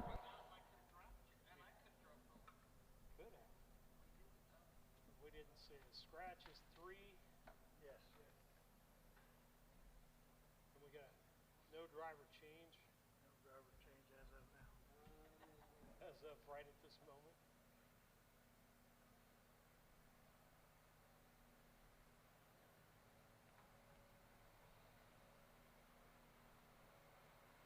Yeah, I had to scratch the 3 because it raced in the rest of the program.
In this upcoming qualifier, number 1, Beach Seats, is from the first crop by Pebble Beach, who stood in Kentucky at the time that first crop was conceived. 11 two-year-old winners already in his first crop. You got an Indiana-sired horse in Racing Riggs out of post 2. 3 is scratched. The 4, Gulf War, first crop for Gulf Shores, who stands in Minnesota. And the first crop, they've been turning some heads up at the Running Aces track in Columbus, Minnesota. 3 winners there, all in 1:59 or faster on that 5/8 mile track, and also a winner on the Iowa Fair Circuit in 2:02 over a county fair half-mile track. So Gulf Shores looks to be off to a good start as well with his first crop.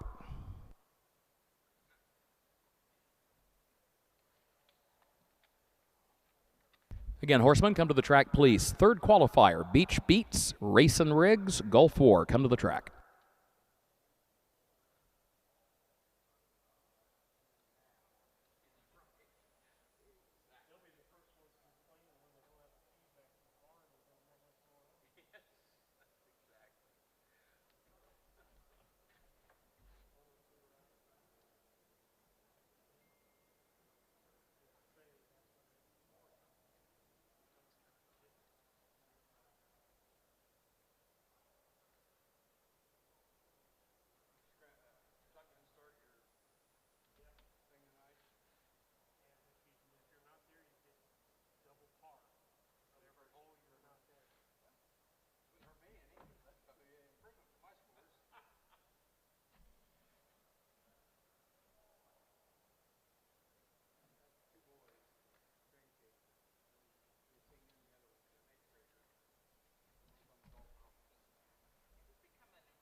Horses are on the track for the third qualifier. 2-year-olds getting ready to go to the post here. Scratch number 3, Senator Joyce. Number 1, Beach Beats by Pebble Beach.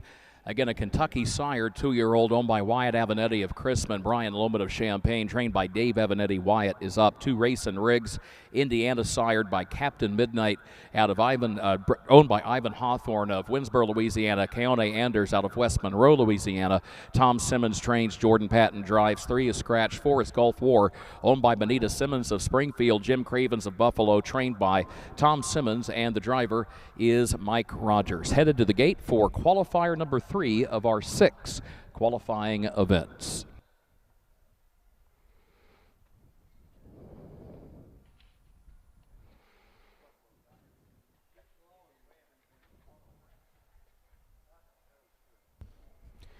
Was great seeing John Teefee at the Schuyler County Fair at Rushville on Monday evening. He interviewed Winning Connections down trackside, spoke to John afterward, and given the fact that his father, Ed, has been a race caller for a number of years, we asked John, have you ever given any thought to becoming a track announcer? And he kind of laughed. He said, I guess I hadn't thought much about it. But as we told him, Ed and I were talking to him, and we said, we do need to develop our announcing bench here in Illinois. And said, it would be nice to have a track announcer under the age of 50 again, because those have been in short supply. The years go by quickly, folks. They really, really do. You hear that as a kid, and you look up. When you're a kid, you think, oh, that's crazy. No, you get older, and you find out. The adults told you the truth. The years do start rolling by. So, John Teefee, I think we're going to have him trackside here for the Illinois State Fair Colt Stakes to interview Winning Connections coming up in August. Here they come, third qualifying race, ready to go.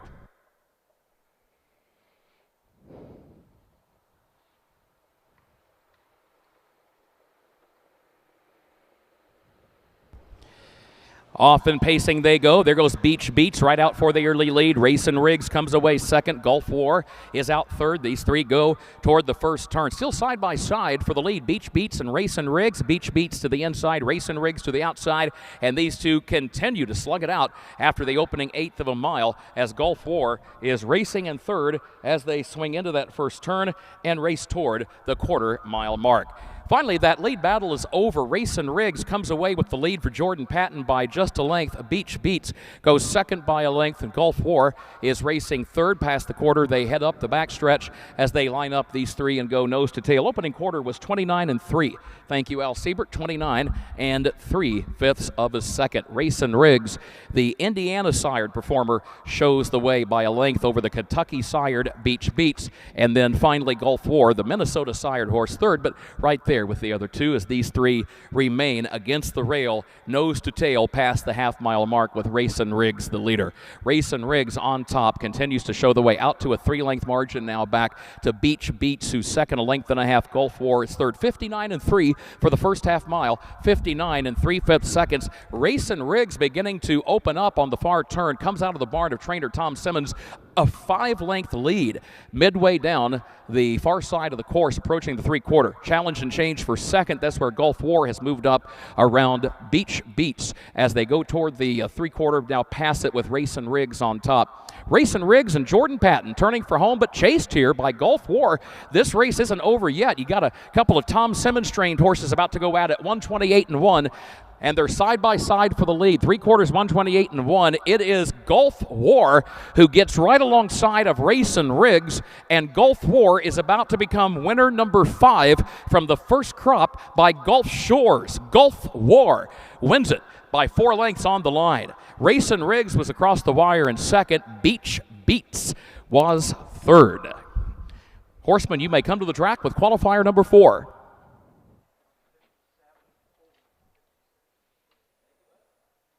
Time for the mile, 157-4. 157-4.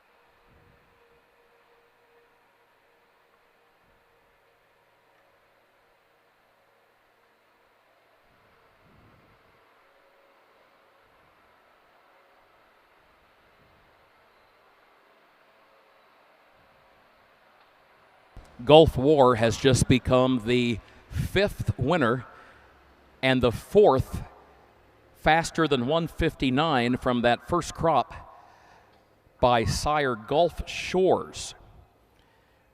And again, Gulf Shores stands in Minnesota. Gulf Shores won $650,000 and took a record of 150 3/5 of a second on a 5/8 mile track. He's a son by of the very popular Down by the Seaside. And again, I think if you're the folks that are standing Gulf Shores at stud, you've got to feel pretty good about this first crop. And again, 5 winners now. 157 flat here today for Gulf War, and that ties today's winner as the fastest so far in that first crop for Gulf Shores. Here's the rundown for that third qualifier. Beach Beats was third. Racing Riggs, the runner-up. Senator Joyce was scratched, and Gulf War was the winner. 29-3 at the quarter, 59-3 at the half, 3 quarters, 128-1, and the mile in 1:57.4. 1 minute 57 and 4/5 seconds. Actually, the second quickest, my apologies, from that first crop so far by Gulf Shores. It reads down 3-2 scratch 1:57.4. The fourth qualifier is on the way. Again, there are 6 total. In this fourth race, scratch the 4, Barry Lucky. Scratch the 4, Barry Lucky. Driver change on the 1, Frontier Duke, J.D. Finn. Number 1, Frontier Duke, J.D. Finn. Horseman, a reminder, we talked about the fact the Illinois Fair Circuit gets back underway Monday at 5 p.m. Central at the Knox County Fair in Knoxville, not far from Galesburg. And then they go racing on Wednesday at the Wayne County Fair at Fairfield, and post time there will also be 5 o'clock. So Monday, July 6 at Knoxville, Wednesday, July 8 at Fairfield. I know that Rick and Tabby Flacco, who head up the racing department at Knox County, and T. Tetrick, who is the speed superintendent at Wayne County, they would love to see you come and join them for their races. Also, I want to make a plea one more time. Horsemen, please keep in mind the Logan County Fair at Lincoln. With the passing of Jimmy Austin back at the end of March, we lost a good friend, and racing lost a good friend. And Jimmy had played a key role in keeping the racing program active at the Logan County Fair. The scheduled 2 days of racing have been combined into a single day on Sunday, August 2nd. And they will contest the Illinois Standardbred Association races and the Illinois Top Line Stakes in one day on Sunday, August 2nd at 1:30 p.m. at the Logan County Fair. I know that there is concern about the future of racing at Logan County, and Horsemen, we will say it again, we need that fair to stay on the schedule. For those of us who grew up admiring the racing program at Lincoln and having great respect for the fair in general, that Logan County Fairgrounds, you can step onto the grounds there. It's a beautiful fairgrounds, and you can just sense the history of that Logan County Fair. You go back and you look through the years, the horses that have raced there, the horsemen that have raced there. Back in the day when you had to make a start at a county fair with your horse to have your horse eligible for the Illinois State Fair Colt Stakes, so many of those top stables out of Chicago, they would come right down I-55, they would jump off at Lincoln, they would fulfill that requirement and then get right back on 55 and come here to the state fairgrounds. And the Logan County Fair is one that, because of the caliber of fair that it is, because of its location, because of its history, and because of all the hard work that folks like Jimmy Austin and others have put in over the years, Horsemen, we beg of you, when you are considering your plans for that first weekend of August, keep Sunday, August 2nd at the Logan County Fair in mind. That one has just been a personal favorite of a lot of ours through the years because the racing, frankly, has been so good and they've had so many great moments there, not the least of which we talked about it earlier. I mean, that's the site where Lady Ann Reed sold on the backstretch for $50,000 back in the late 1950s. Just one example. The yearling sales that have been held there, so many held at the Logan County Fairgrounds over the years. So many future champions went through the sale ring just off the far turn. So to the folks at Logan County, we appreciate you. We hope to see you again on the schedule in 2027. And Horsemen and race fans, we hope to see you at the Logan County Fair at Lincoln Sunday, August 2nd.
Fourth qualifier, horsemen come to the track, please. Thank you.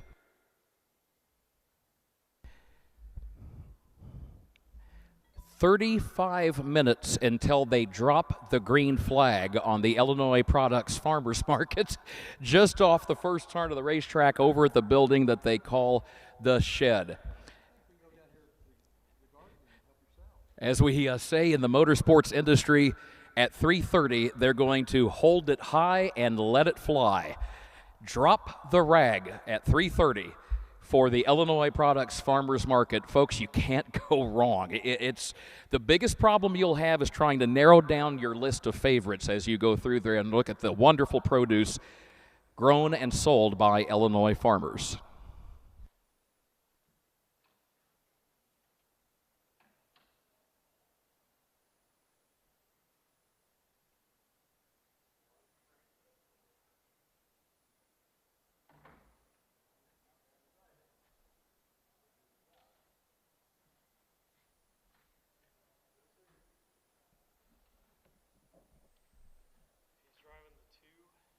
In this fourth qualifier, driver change on the 2, Captain Warrior. That'll be Juan Franco. Number 2, Captain Warrior, the driver, Juan Franco.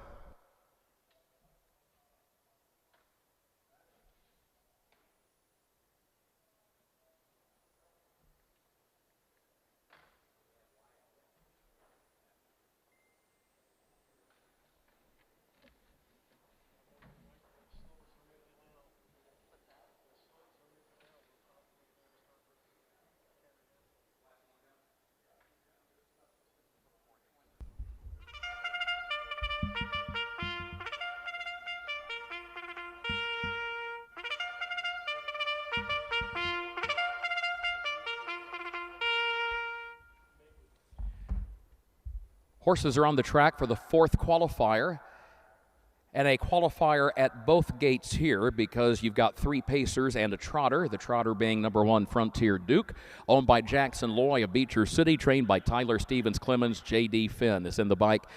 J.D. Finn drives the 1. 2 is Captain Warrior, owned by Jennifer Rogers of Springfield, Eligio Boscia of Chicago Heights, trained by Mike Rogers. Contrary to the original listing, it'll be Juan Franco in the bike. 3, Gothic Thunder, owned, trained, and driven by Larry Plank of Tuscola.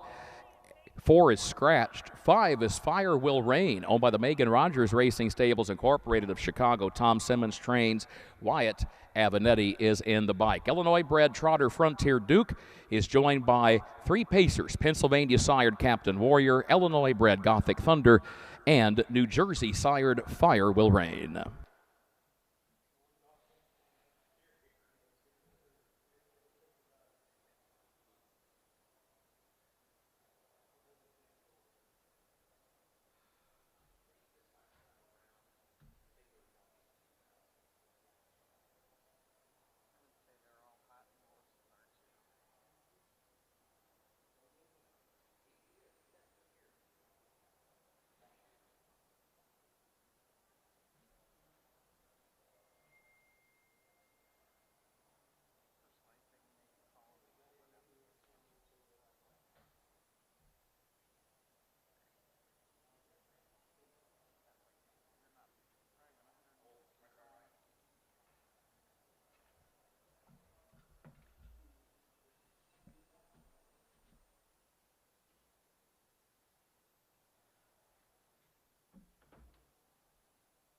Horses heading to the gate for the fourth qualifier.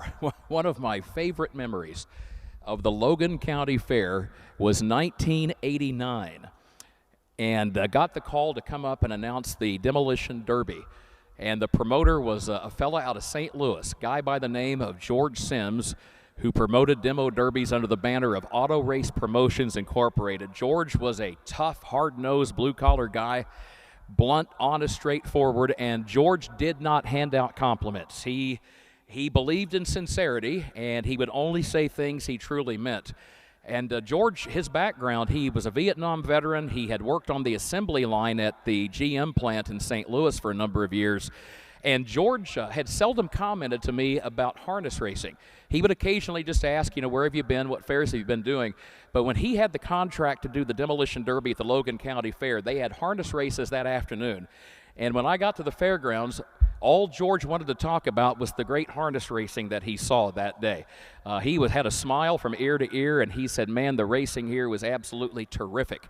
So one of the many fond memories of racing at the Logan County Fair, and looking forward to more memories being made on Sunday, August 2nd. Now the field's approaching the starting gate for this fourth qualifier.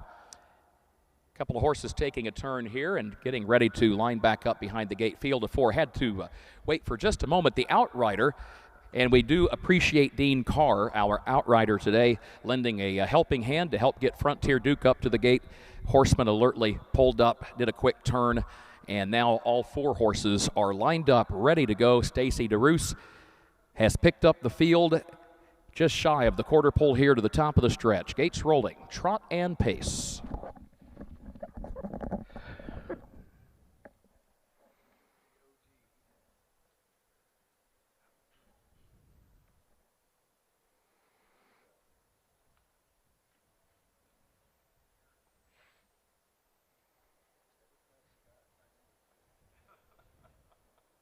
Here they come.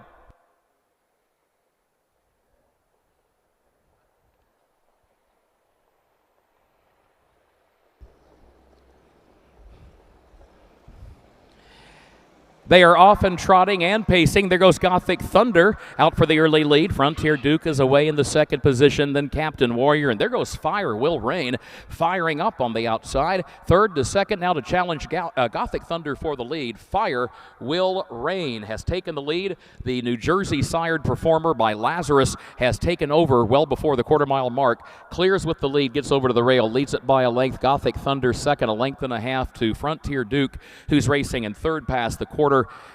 And then Captain Warrior, who is last of the four. On to the backstretch they go. Fire Will Rain was determined to have that lead. 29 seconds for the opening quarter, 29 seconds flat. Up the backstretch, Frontier Duke, the lone trotter in the lineup, moves to the outside from the third spot and now is up to take second, just a length off leader Fire Will Rain after 3/8 of a mile. Gothic Thunder is still up close, tucked away right behind the leader in third position for Larry Plank, and then a gap of 4 more lengths back to Captain Warrior, who is last of the four as they move on by the quarter-mile mark and race past the draw gate. The first half-mile win at 59 flat, 59 seconds flat. Frontier Duke now backs away back into that third spot. The tempo quickens up front. These pacers are racing down the north side of the course with Fire Will Rain leading Gothic Thunder. 2 lengths separate the top two, just over a quarter mile to go. A gap of 10 more lengths back to Frontier Duke, who's third by a length. Captain Warrior moves to the outside from fourth to challenge for third, but the leader Fire Will Rain turns for home. Still 2 lengths to the good with Gothic Thunder in that second position off the 3/4 mile mark. They were there in 1:27 and 4. 1:27 and 4. Fire Will Rain has been chased every step of the way by Gothic Thunder. Still has the lead, does Fire Will Rain. Hanging tough by a length and a half, by a length. A final try from Gothic Thunder. And that appeared to be Fire Will Rain hanging on by a diminishing nose on the wire. With Gothic Thunder closing quickly in those final strides, hit another gear. Don't think he quite got there. Believe that it was Fire Will Rain hanging on by a nose on the wire. We'll confirm that with our photo finish technician, Linda Brown. Then further back in the pack, it was Captain Warrior third and Frontier Duke was fourth. The time for the mile was 1:57 and 1. 1:57, 1/5.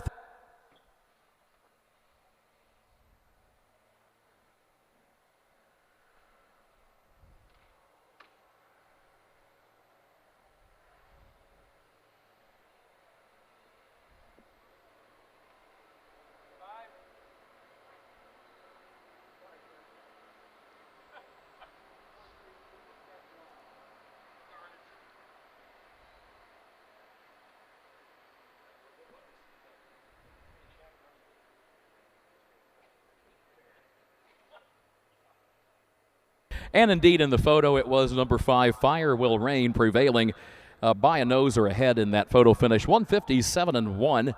This is a 4-year-old New Jersey sired gelded son of Lazarus, who was a heck of a tough racehorse, won all kinds of races. Out of Rock and Roll Meg by Rock and Roll Hanover, homebred for the Megan Rogers Racing Stables of Chicago, trained by Tom Simmons, driven by Wyatt Avenatti. Nice horse, won last year at Hoosier Park in 151-4. Here's the rundown for that fourth qualifier. Frontier Duke finished 4, Captain Warrior 3, Gothic Thunder 2, Barry Lucky scratched, and Fire Will Rain was the winner. 29 at the quarter, 59 at the half, 3 quarters, 127-4, and the time for the mile, 157 1/5. It reads down 4-3-2, scratch 1. Race 5 is on the way. Scratch number 5, Unstoppable Star. Number 5, Unstoppable Star, is scratched. The driver of number 3, RK Swift, Wyatt Avenetti. Number 3, RK Swift, the driver, Wyatt Avenetti. Due to our time restraints, we will be having to cut off our broadcast at this point. We appreciate you being on Harness Tube. We will be at the Knox County Fair on Monday, but we'll see you in the winner's circle.